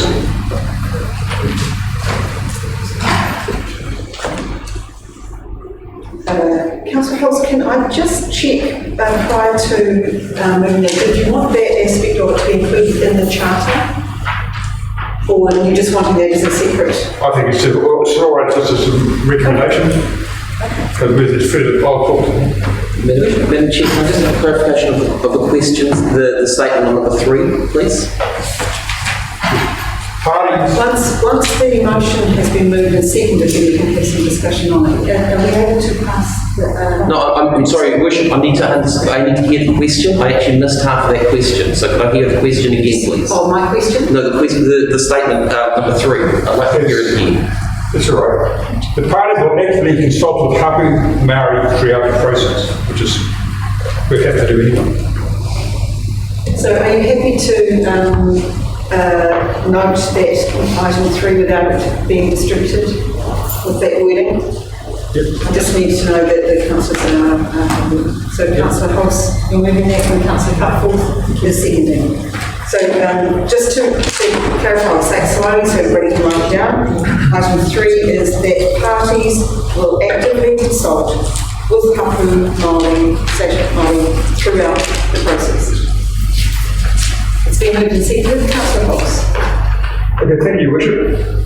Why the last part has been added like this is it wasn't in the original charter, and I must explain this, is because we've been approached by various parties and we're coordinating a role to try and pull 3 parties into one, and that's the purpose of the charter.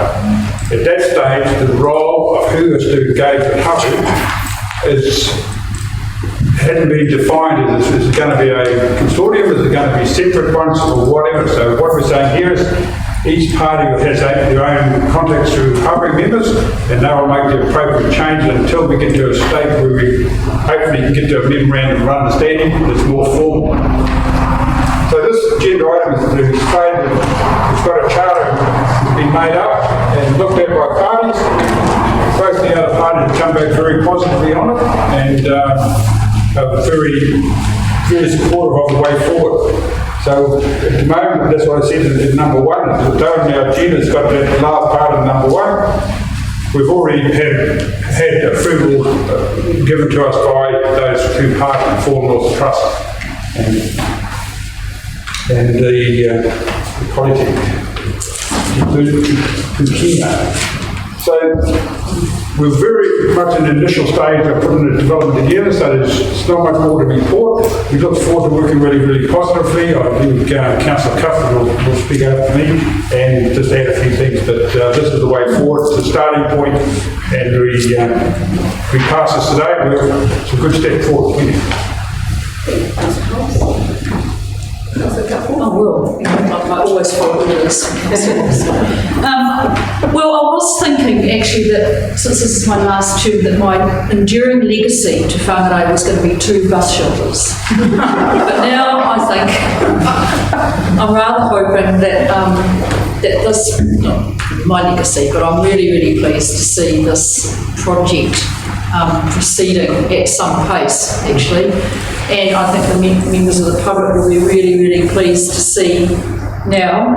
There's been lots of talk for many years about what's going to happen with this facility, and there's been lots of hope from the performing arts and theatre communities that something will happen. And there's been lots of talk also about what's going to happen with North Tech in terms of their Raumanga site. So I'm really hoping now that this is in the public agenda, that members of the public can be assured that there is some connection between those two facilities and us in terms of the future of this building.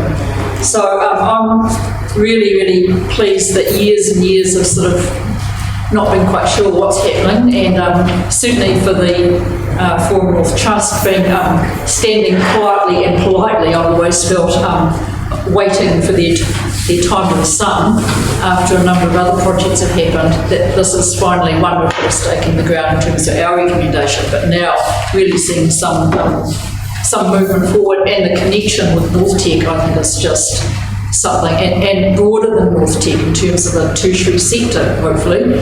I think it's going to be in the future really, really amazing for this area. The new civic centre, our library, the old library, I think this whole precinct for tertiary and performing arts and cultural facilities is going to be great. So I'm really supportive. I'm really pleased that I was able to pull out my lowly paid consultant X role and help design the charter.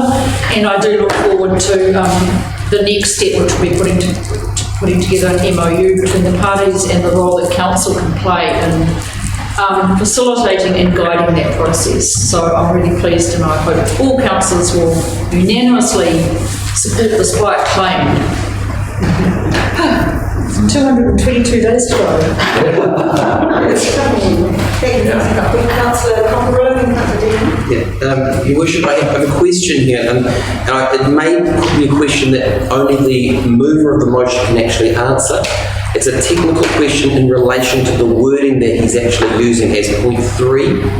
So I'm needing to understand, is he saying that he wants council to consult with Hapu and Māori, or Hapu and Tangata Whenua? it's a technical issue, and I need to know what he's actually referring to that. I think it's appropriate that our staff member responds to that. Through you, Madam Chair, the Trinity covers two aspects. It covers Whenua, which in this case is hapu, haukainga, and then it covers our responsibilities to Māori more generally. So both are covered in that wording. Thank you, Mr. Chairman. Rob, the way it was worded was hapu / Māori or hapu - Māori or hapu, because what I'm concerned with, and I'll help you to understand why I'm asking this question, is hapu are feeling as though they're not being included, and this is the local hapus are not being included. They're feeling that government departments are bypassing them and going to consult with Māori who are from other areas and other regions. So I need to make sure that the wording is there, is quite specific and correct.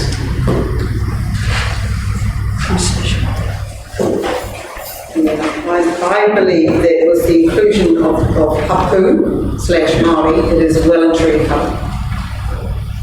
I also think, though, that with the approval of the mover and seconder, we need the word agrees that parties, because if we're saying that council, it doesn't follow that council, that parties agrees that parties. I'm agree to that. Yeah, I just think we need to add that. You wish to answer Councillor Cockerell? Just all the government papers coming out at the moment to do with Maori, and they've got a / Maori. It's to make sure that everyone is covered. If you do not do it this way, we actually are not supporting the government direction, but also we've got government agencies we want to talk to and make sure we're following the process as well. Thank you, Councillor, for the clarification. Councillor Demon. Thank you, Worship. And I will stand because to me this is really important. This is something that I've been looking forward to practically since I first came into council.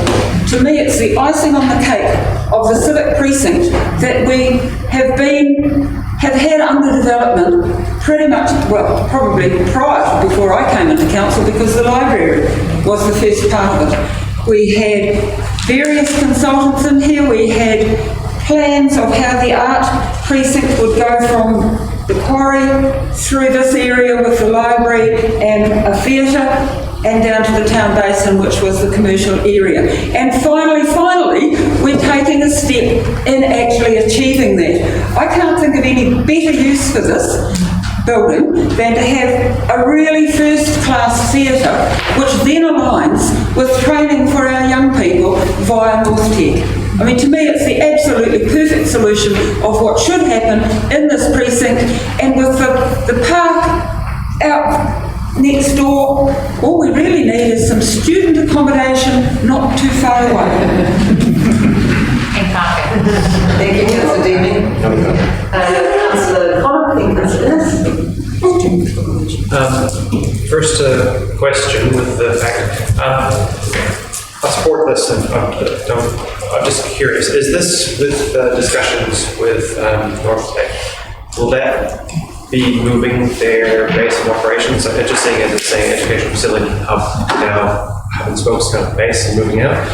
Is that moving or is that just another base of operations? I think today we're discussing a charter for parties for the redevelopment of the site. So the future for each of the parties, is to be formulated in the future. So I don't think we want to be specific or, but we're just showing that there's an agreement between the parties to talk together about the redevelopment of the site. Does that help? Well, I'm just wondering, because in the charter, the first designation says this will include a tertiary education facility underpinned by North Tech. So I'm just wanting clarification if that's stating that it's moving or it's starting to it's going to set up another hub. I mean, it says hub, but like. It's the Through you, Madam Chair. The purpose of this was to keep it general. Obviously, the tertiary education sector is in a process of being reorganised at the moment. and the purpose is to have the option of putting a tertiary hub here. Whether it would be most of North Tech, I don't think it would even be all of North Tech's, what North Tech currently does, but it potentially is most. But it's to give us flexibility, so that's the reason it's written in a general way. This is the first step, so we don't want to close any options off. I'll just follow on just with that statement as well. So it's fantastic to see the space being used for these opportunities as well, with the amendment to its pieces to ensure that everything's kind of flows through. Whilst there's no, this is a general document, but I hope we and this group take into high consideration the amount of people that will be coming into this area with the Civic Centre coming in, with this education area, and hope that we actually improve the public bus service per se as well as encouraging other forms of transportation to get around to. So obviously that's at the start. I'm looking forward to it going forward, and I really hope that they're going to take that on board too. That's very nice. Thank you, Your Worship. I'd just like to acknowledge Councillors Hulse and Cutforth on this. It's so good to see this before Council, as Councillor Deming has outlined. It has the right feel about it. It's a feel, the right time and the right place. And just picking up really on Rob's comment about reorganisation of the tertiary sector, we also have our own reorganisation moving into the Civic Centre. It has a really good feel about it. And I see that going forward, there seems to me that there are quite a few outcomes from it. And we've sort of discussed those in terms of the council moving into the Civic Centre, North Tech coming into this site, which has a real revitalisation for the city centre with the students in town. I'd also see that the multi-use will enable a theatre to be able to be viable, and I see particularly where North Tech and the theatre are working together, and it's providing a facility that enables something to happen that normally would not happen for a long time. The other aspect that I'd like to mention really relates to Romeo, and probably Councillor Hulse, to your third part to the motion really is affordable housing. We see that affordable housing, again, is an issue. Hopefully it will be picked up by the housing strategy, but I see the Raumanga site as providing that sort of opportunity out of this as well. So it's with excitement I see this on the agenda. Thank you. Thank you. I'd like to Bloody mask has got caught up in the glasses. Endorse what Councillor Ernest just said about with the work that Councillor Hulse and Cutforth have done here. Let's move that pace. Really appreciate it. It takes very little imagination to see all the synergies working and what a vibrant place it could be. So yes, it's wonderful. I also wish to really commend the speed at which this is being developed. I think that a precinct downtown of arts and education married to one another is a really fabulous thing. In relation to housing, I'm very aware that this trust has been proactive already in talking with North Tech and Procurement about what they're doing here and also what they're doing in Raumanga. And I'm aware that they are talking with Parafo already about how that freed up site could be developed. So yeah, real endorsement to everybody concerned. Thank you. Councillors, I'll just speak to the motion. This is a continuation of our commitment for this project. You'll recall in December last year, we absolutely confirmed that a lyric theatre was going to be developed on this site. We're continuing in that with a charter with Whangarei and Council and the Procurement Trust 2013, great partnerships.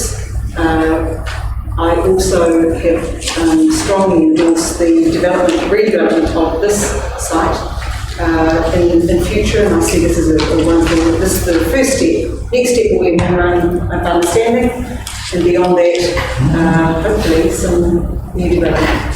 So very pleased to see it, and also very pleased to endorse our encouragement for the parties to actively consult with even Māori, Papu Māori throughout the process. Councillor Holtz, you're right to reply. Thank you, Worship.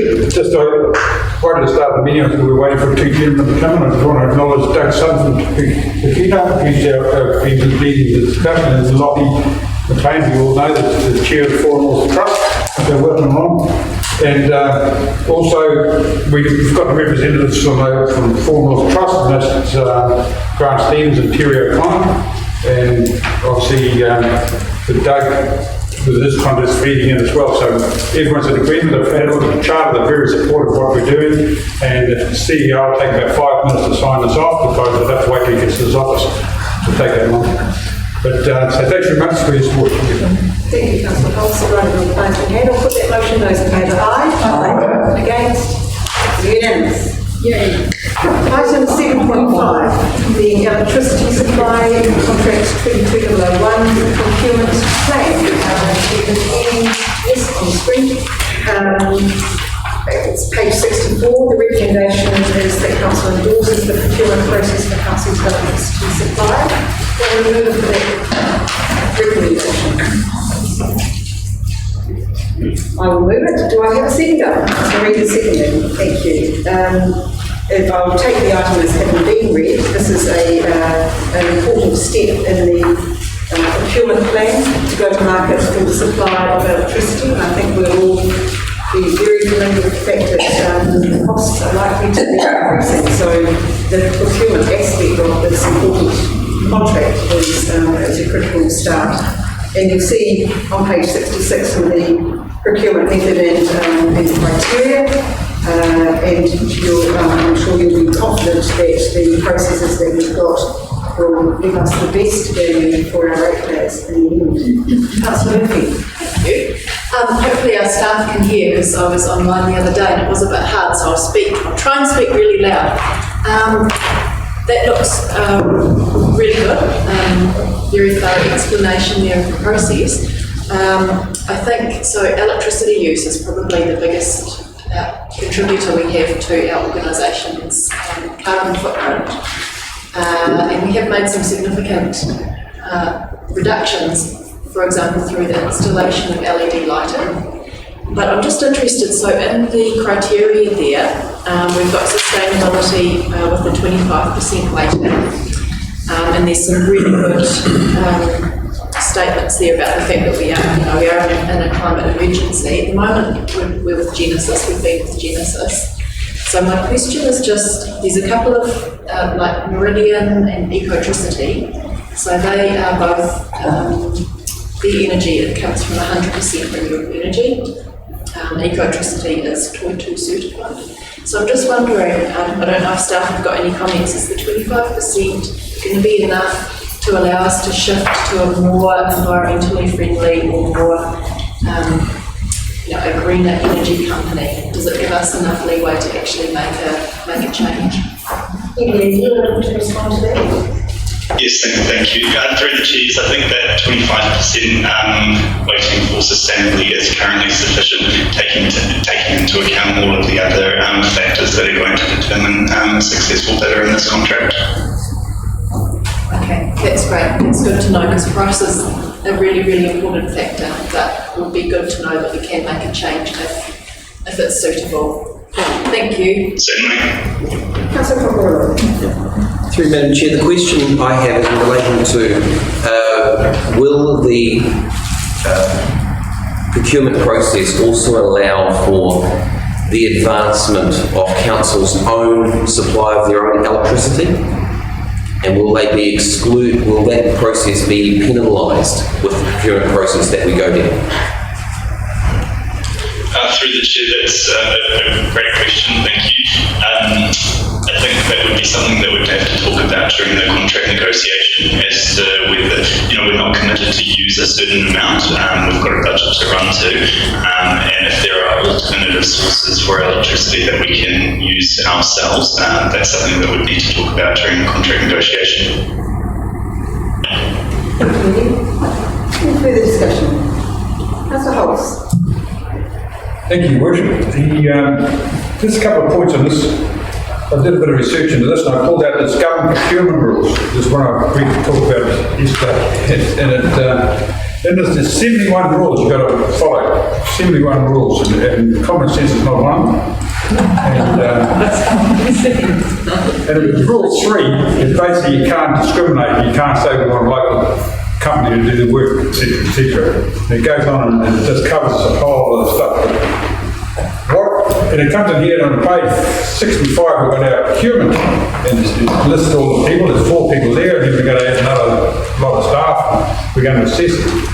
But I didn't see the common sense person in there either, because these are technical people looking after specific items. What's happening now, and I'd like to make sure our CEO is really aware of it, when you go to negotiate a new supply, the companies are charging on your capacity to uplift power. Not what you use. If you've got a big 10 megawatt station and you're only using 3, they'll charge you for 10 because they've got to supply it at the top rate. So we've got to be careful because that could add megabucks to our bottom line.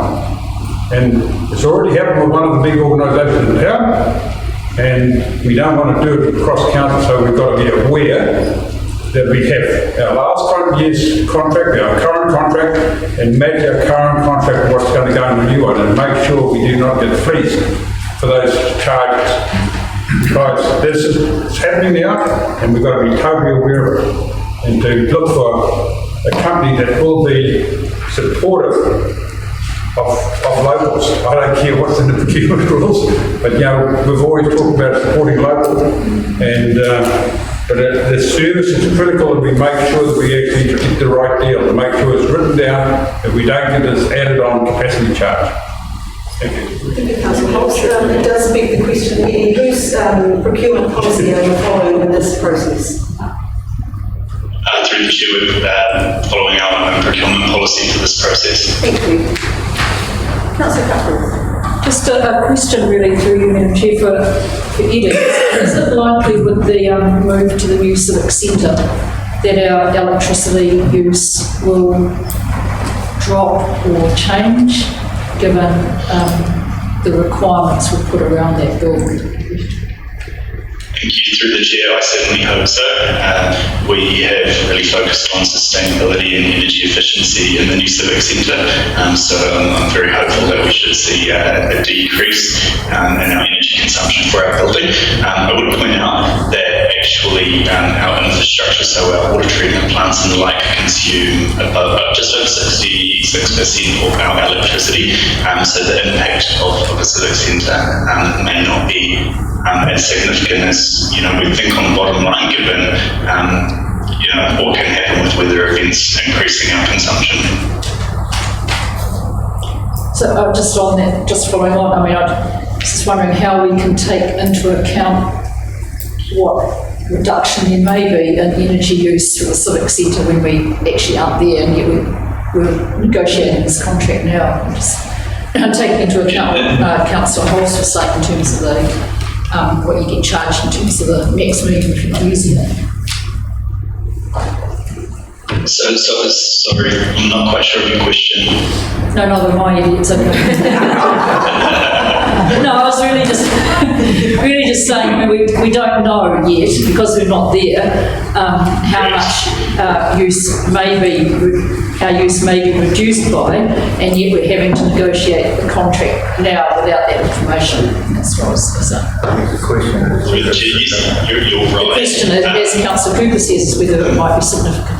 I don't think it will be significant, and what we can do is talk to our project managers who are responsible for the civic centre construction, get them to perhaps provide a baseline of a similar size building with similar, specs to see what their energy consumption is. Yeah, thank you. Any further discussion? I'll put that motion. Those in favour, aye. Aye. Against? Carried. Council, page 58, item 7.6, the delegation register reconciliation. You've got that name on the screen as well. Do you have anything else? Come on, so we've got a recommendation that the council approves the new financial delegation change requests. And 2, notes the current delegations register, including all changes relating to the reconciliation and those made since 2018. Go ahead and move for the recommendations. Councillor Reid is moving, Councillor Murphy is seconding. Councillor Reid. Thank you, Your Worship. Delegation seems to be pretty high on the agenda today. Pretty controversial, as well. Point of order. Madam Chair, we have a councillor who keeps speaking out at the top of other people. Councillor Corillo, I agree that it is disruptive sometimes when people make comments when a fellow elected member is speaking, and I would ask everybody to respect that. Thank you. Councillor Reid. Thank you, Richard. As I was saying, delegation seems to be a hot topic today, and we need to have these in place for our staff to be able to make sure that our community is safeguarded against any untoward incidents or anything else that could upset someone. I think we need to just rock on with it. Thank you, Councillor Reid. Councillor Connor. A couple of questions, if I may, please. Going through the delegations report, I think most of it's standard stuff, and see that through there too. On page 81, there is the delegation urging financial authority as we move into COVID-19 lockdown. Whilst I understand that was at that point in time, obviously understandable. The long-term effect from that, like, was this a point in time responsibility, or will it continue? Because within the new delegation, it says under COVID-19 alert level 4, which is now in the traffic light system, and that was so it's passed. Well, is this a continuation, or is this, basically it's now irrelevant because of the system change? That's a good question. Through you, Madam Chair, look, we could remove it. I suspect the reason it stayed there is because while there have been assurances that we won't ever go into lockdown again, I think we could get a variant that is both as transmissible as Omicron and as nasty as Delta, in which case that could happen again. So I think I will probably wait until because it can only be used once we're in level 4, so it's not relevant, but I'd wait until after we are well and truly on top of it, which is now. We've obviously decided to give it a bit longer. I don't have an issue with it being there. My issue is with the wording, the fact that it says level 4, because we've now transitioned out of level 4. Is there maybe a different wording that could be said about COVID restrictions or something? Can you leave that with us? We'll have another look and maybe come back to the next council meeting. But as I said, there is a possibility, while the government has said we're ruling out future lockdowns, I don't think you can't predict nature, and there is a remote, pretty small possibility that we would go into a level 4, as I said, if we got another variant that was really nasty. The second question I have, just with regards to page, 84, delegation 860, states that all responsibilities to use powers under the Act are 2 consecutive to the person in the lawful occupation of land owned or occupied by government. The reason for the change is twofold. Staff are being warranted to act under the Trespass Act, and there is no power to issue a warrant under the Act. Are the ones that have been done in that situation still relevant, or is this going to go back or forwards for those trespasses, or has that been dealt with accordingly? just for any legal things that might come up from it. It's just a cautionary thing that I'm curious. If there was any. Thank you, Ken. It's Emily here. Oh, Emily. So just to confirm for Councillor Connor, through the chair, any trespasses that have happened still stand, and this is we're just getting them into the same format in the delegations register as we've had them elsewhere. Was that the question? That's what I took the question to be? Essentially. We don't miss something. Yeah, essentially, yes. Thank you very much. That's all for now.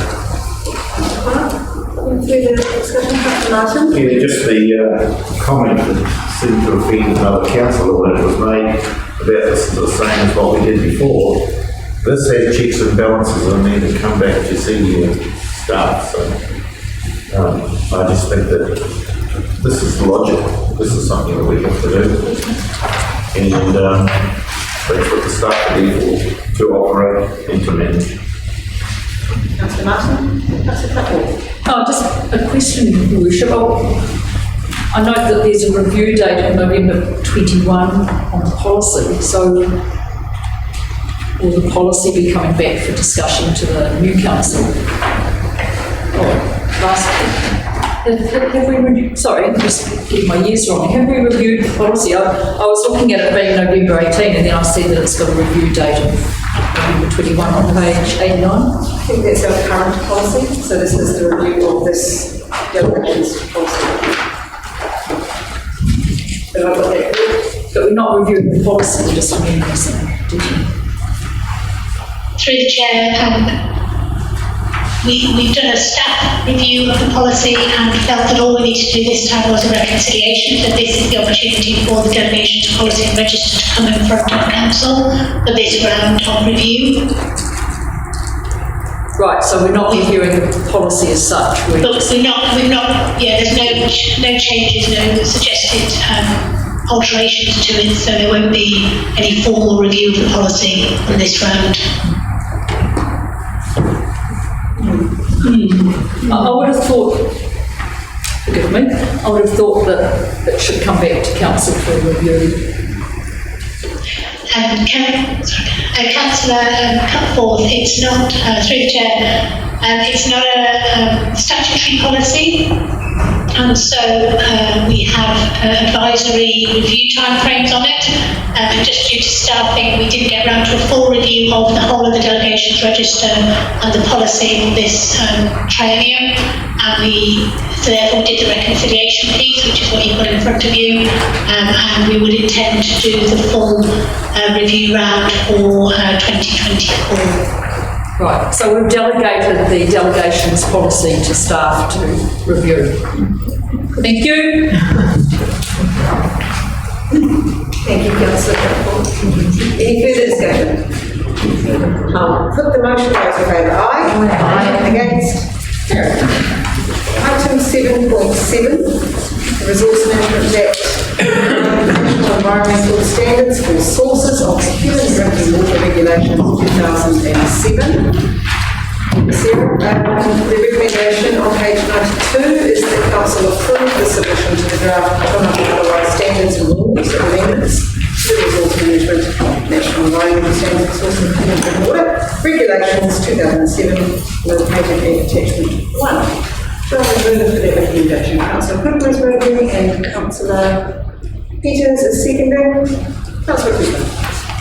Thank you, Your Worship. I'm happy to move this because I've got a question really, and I think it's going to go through anyway. But the point is, the source water management risk areas, I find a little bit confusing, and what we have there is a picture, and there's three areas. One, if I understand it correctly, is we have to understand the risks for 8 hours upstream. Now, how are we going to manage to do that? Through the chair, that's part of the submission that we're basically saying that we would like more information or direction on how to do that.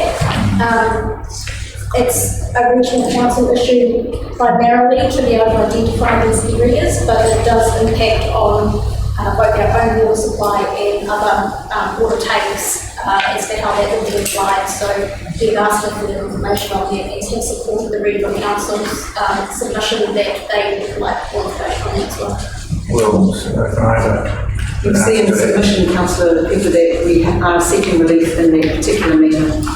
Well, yes, but I would add that if you're looking for feedback on the submission, I would add we go more than that and say that that is actually unmanageable at the moment. Because I don't see how we can, from every source water point, have any control of what, any idea what's going on. 8 hours of manpower to do that. And so I suggest we should say we actually can't do that. Upstream will be in the next go. Councillors, just if you could direct your comments through the chair when you are debating. Thank you. Councillor Connor. A couple of questions again. Thank you very much for preparing it as well. With the questions, is there, obviously the consultation that we were asked to provide feedback on, is there a reason we have not answered all the questions in regards to the fact that there's like, you go down, I mean, I can see that it's kind of council directed, but it's not saying they have to, we could still have an opinion on that. Is there a reason we haven't filled out all the questions? Through the chair, mainly because some of the elements don't actually affect us as a territorial authority.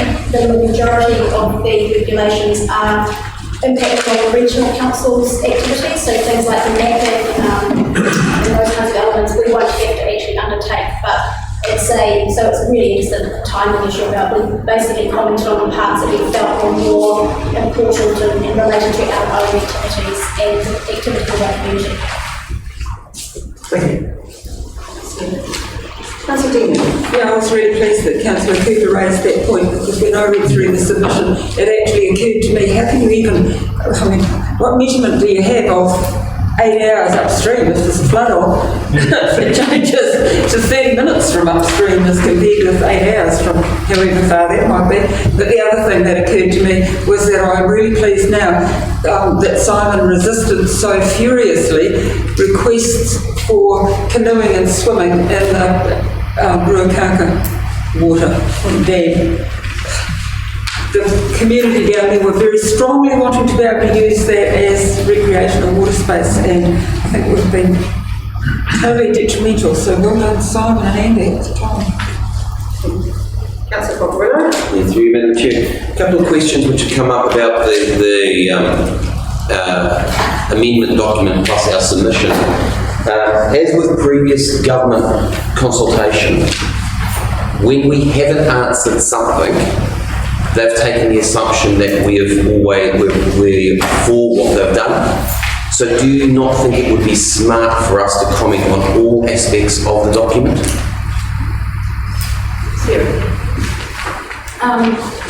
We can simplify. There is a template for that. As I said, we just pulled out the bits that we felt were important. The due date for this is the 6th of March, so it was really a timing element. The government often doesn't give us much time to both comment and get councillor approval on these things. So that is the way we can amend that submission if that is the final from council. And the other thing is, Your Worship, with the proposed drinking water standards, and as this is a document as part of that, do you not think it would be wise for us to also make a comment in the submission about the Whangarei Council's stance on fluoridation and also other chemicals being added?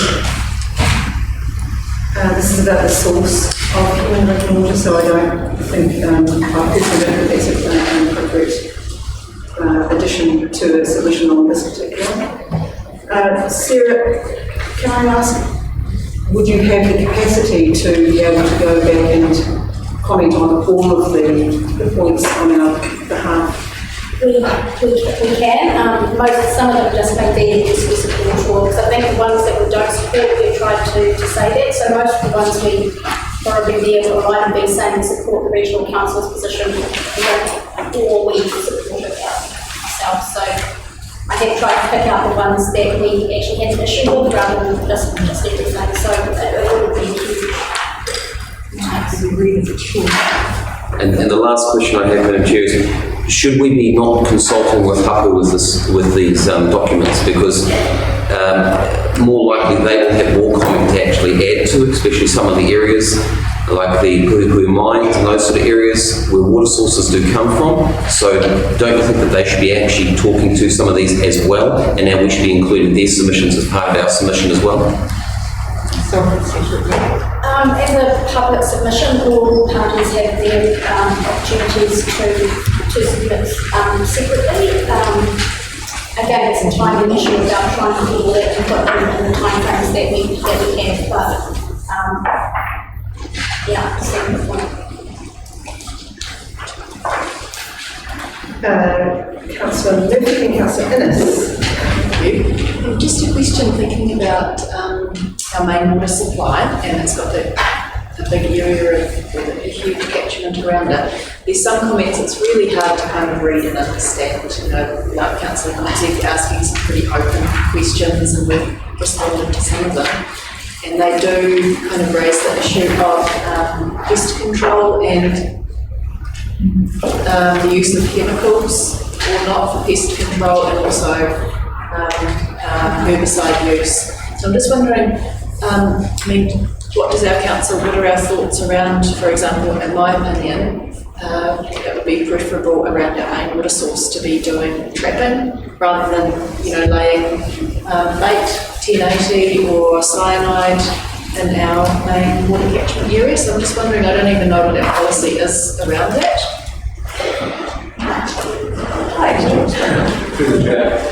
We do a lot of work with the Procurement Trust in terms of management of that and the Ministry of Health when it comes to laying baits in the catchment. We trapped for many years and it got to the stage where it was no longer effective and we needed to move to baits, and that's something that we moved to the approval of the Ministry of Health. And as part of this management practices, we need to understand the risks of that. Doesn't mean we can't do it because of that source water management plans. It's just that's something we need to monitor, which is what we're doing. If anything, these source water risk management plans are providing more support to water supplies. So I think it's a positive move. Just in some cases, we consider it possible to come a little bit farther. Yeah, because I've got the questions we're quite open, they're not really giving them a guidance, they're just saying, you know, what do you think? So it's quite hard in that circumstance to kind of drill down into the specifics. But I mean, I'll just put my opinion out there that I think we should only be trapping. I don't think we should be laying any poisons or baits in our the areas where we collect water for our city. That would be my personal preference. I know that trapping is a lot more expensive and a lot more time consuming, and in some places like the Russell Forest it's not possible because of the terrain. But where possible, I think we should be using traps. And also, my strong opinion is that I go up to the Whangarei dam often, and you can see when our contractors have sprayed it out. So I know that there's some discussion here about the what do you call that? The gap, the amount of space that you leave, 3 metres, 5 metres. Do we actually have a setback for the use of glyphosate around the Whangarei dam? Not aware of an official setback, and the exact chemicals that they're using there, but they certainly consider it to be safer for water supplies. So, I'll do some more research on that.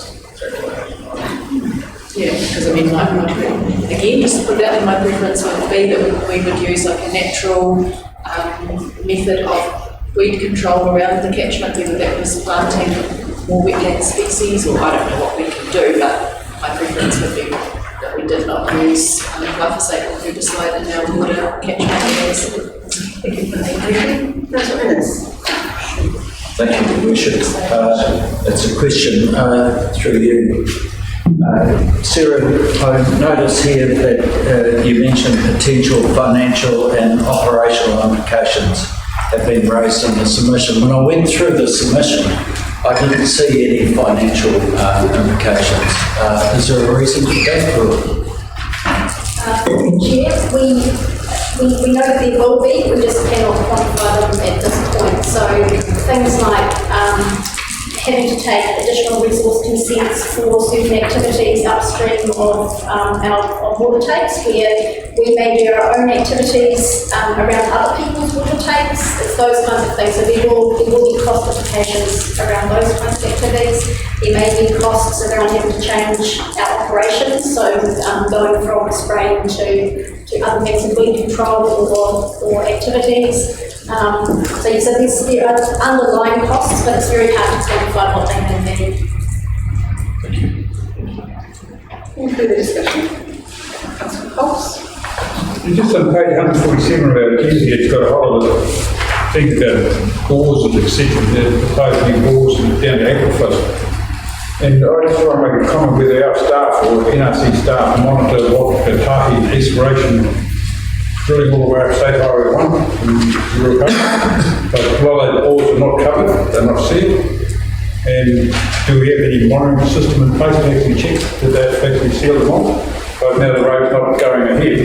There's farmers all the way down, you see it from Portland all the way down, you see where they're drilling. But surely they must come under the government regulations, but they certainly haven't today. That's what caused the big trouble down here by George. So through the chair, any bore that is for water take has to have a regional council consent, so the actual boring activity, so they are monitoring those bores. If they are no longer used for that purpose, then they would basically be relinquishing their consent and having to undertake activities to close those bores off.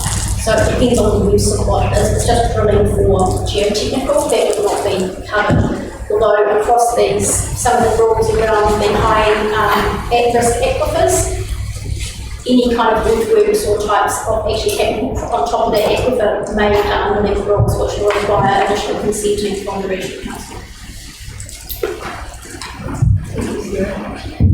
Any further discussion? I'll put the motion. Those in favour, aye. Aye. Against? Carried. Councillors, we've been sitting now for more than 2 hours, so it is time to take a break. Can we reconvene? It doesn't work. At 11:40, please. That gives us a 20-minute break. Thank you.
need to use my gavel.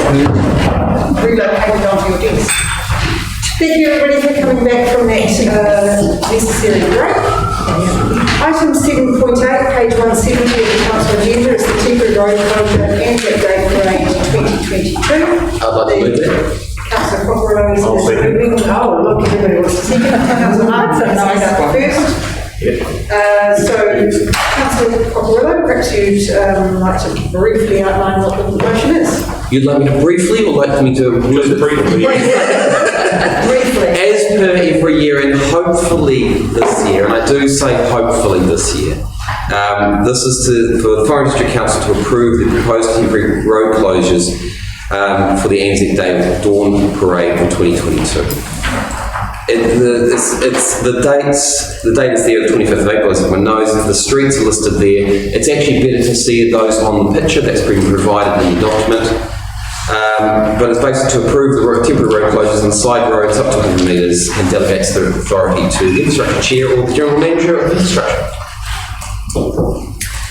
So I hereby move that we proceed with that. It's been moved and seconded. Any discussion? I notice the walk's getting shorter, Your Worship. They must be getting older. We used to go from the RSA, which was quite a walk, and I see it's short. Yes. The relocation has enabled a shorter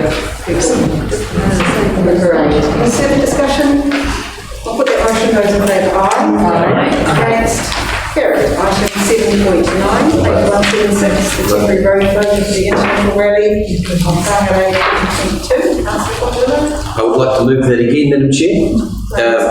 As previous years, would you like me to summarise this one Councillor again? Holmes has seconded your motion. Would you like me to summarise it again, or would you like to read the whole thing? I'm very happy for you to summarise. Okay. As per 7.9, temporary road closures for the International Rally of Whangarei 2022. The Whangarei District Council approves the proposed temporary closure and following roads as listed there for the Rally of 2022 on May the 11th, Friday the 13th, and Saturday the 14th, along with, I believe, Sunday the 15th. All these stages are listed there, as again, they're also shown in the pictures. This, as normal, approves the proposed temporary closures as per the on side roads up to 100 metres as before, and also delegates the chair of infrastructure committee and general manager of infrastructure the powers to give notice and also to amend the thing. And Madam Chair, I would like to highlight that, once again, I do hope that this event happens under the COVID scenario. Like with most events, our Whangarei people are hanging out for these types of events because they really love to attend them, they really love to be part of them, and for Whangarei, where we do love events, where we do love meeting people and being together, because we are social beings, the rally and both the parade are absolutely brilliant events for that. Both two different types of events, but they are great events that people like to. Any further discussion? Thank you, Worship. I was just going to query, if we are at traffic light or whatever we're doing red, is that an event's cancellation or what is it? My understanding would be the event organisers or owners of the event to make that decision. Should they choose to proceed, we enable the roads to be closed under this resolution. Any further discussion? Put that motion, those in favour, aye. Against? Carried. Item 7.10, temporary road closure, Northern Car Club events. I'm trying not to look at Councillor Cockerill, but he's got his hand up every time. Councillor Cockerill is moving and Councillor Cox is seconding. Yes, again, Madam Chair, 7.10 is temporary road closures for the Northern Car Club events. Once again, I do say, and I'll read it again just to highlight it, as the Whangarei District Council approves the temporary road closures as stated there from Sunday, March the 13th, Sunday the 3rd of April, Sunday the 20th of June, Sunday the 17th of July. And again, the same things apply as for previous ones. The chair of infrastructure and general manager powers to delegate. But again, I say, Madam Chair, this is an event which hopefully will run. Any further discussion? Put that motion, those in favour, aye. Against? Carried. Item 8.1, capital projects report for the 7 months ending 31 January 2022. We have a recommendation that the council notes the capital projects report for the 7 months ending 31 January 2022. Councillor Peters has been that up for a second. Thank you, Delise. Councillor Peters, did you wish to speak to the motion? I want to thank the workers for all progressing those things that they have, but I do notice that the carry forwards are quite substantial, and this will be because of a number of reasons, but the pension housing renewal is still being carried forward. I also note that. Thank you.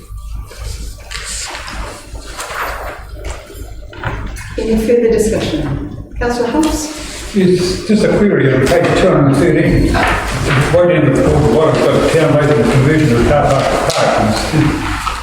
He said our year-to-date spend is $2,683,000, where we had a $6 million budget, and we just about finished the park, so wouldn't we have spent more money than that?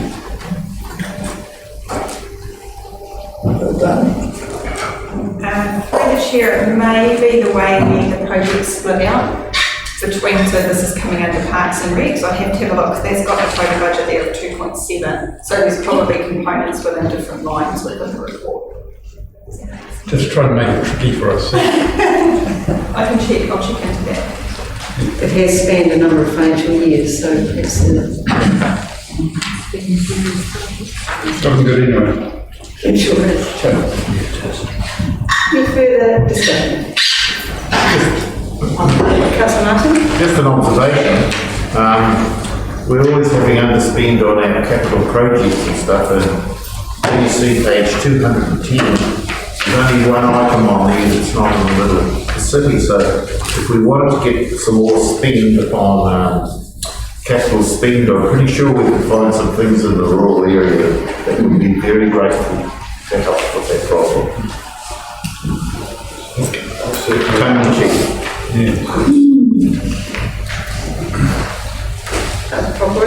Just a question about the carry forwards, Madam Chair, in relation to the list of carry forwards there and for work that's to be done. Are these still planned to be done in the next financial year, or are these being postponed altogether? So the extent has been quite a very clear description yesterday, but Delise. So through the chair at this stage, as we have touched on, that 31 million that's identified in this agenda is likely to increase to around the 40 million mark, mainly transportation. They will be carried forward into the next financial year, and the subsidy program for NZTO runs across the three, so there'll be movement across all 3 years, and it's at that 30th point we need to reconsider. Madam Chair, the reason why I was asking that question is, as Delise has highlighted, some of those projects are actually receiving subsidies. So I was quite conscious of those subsidies and the fact that we may lose some of them if the projects, what happens with the projects.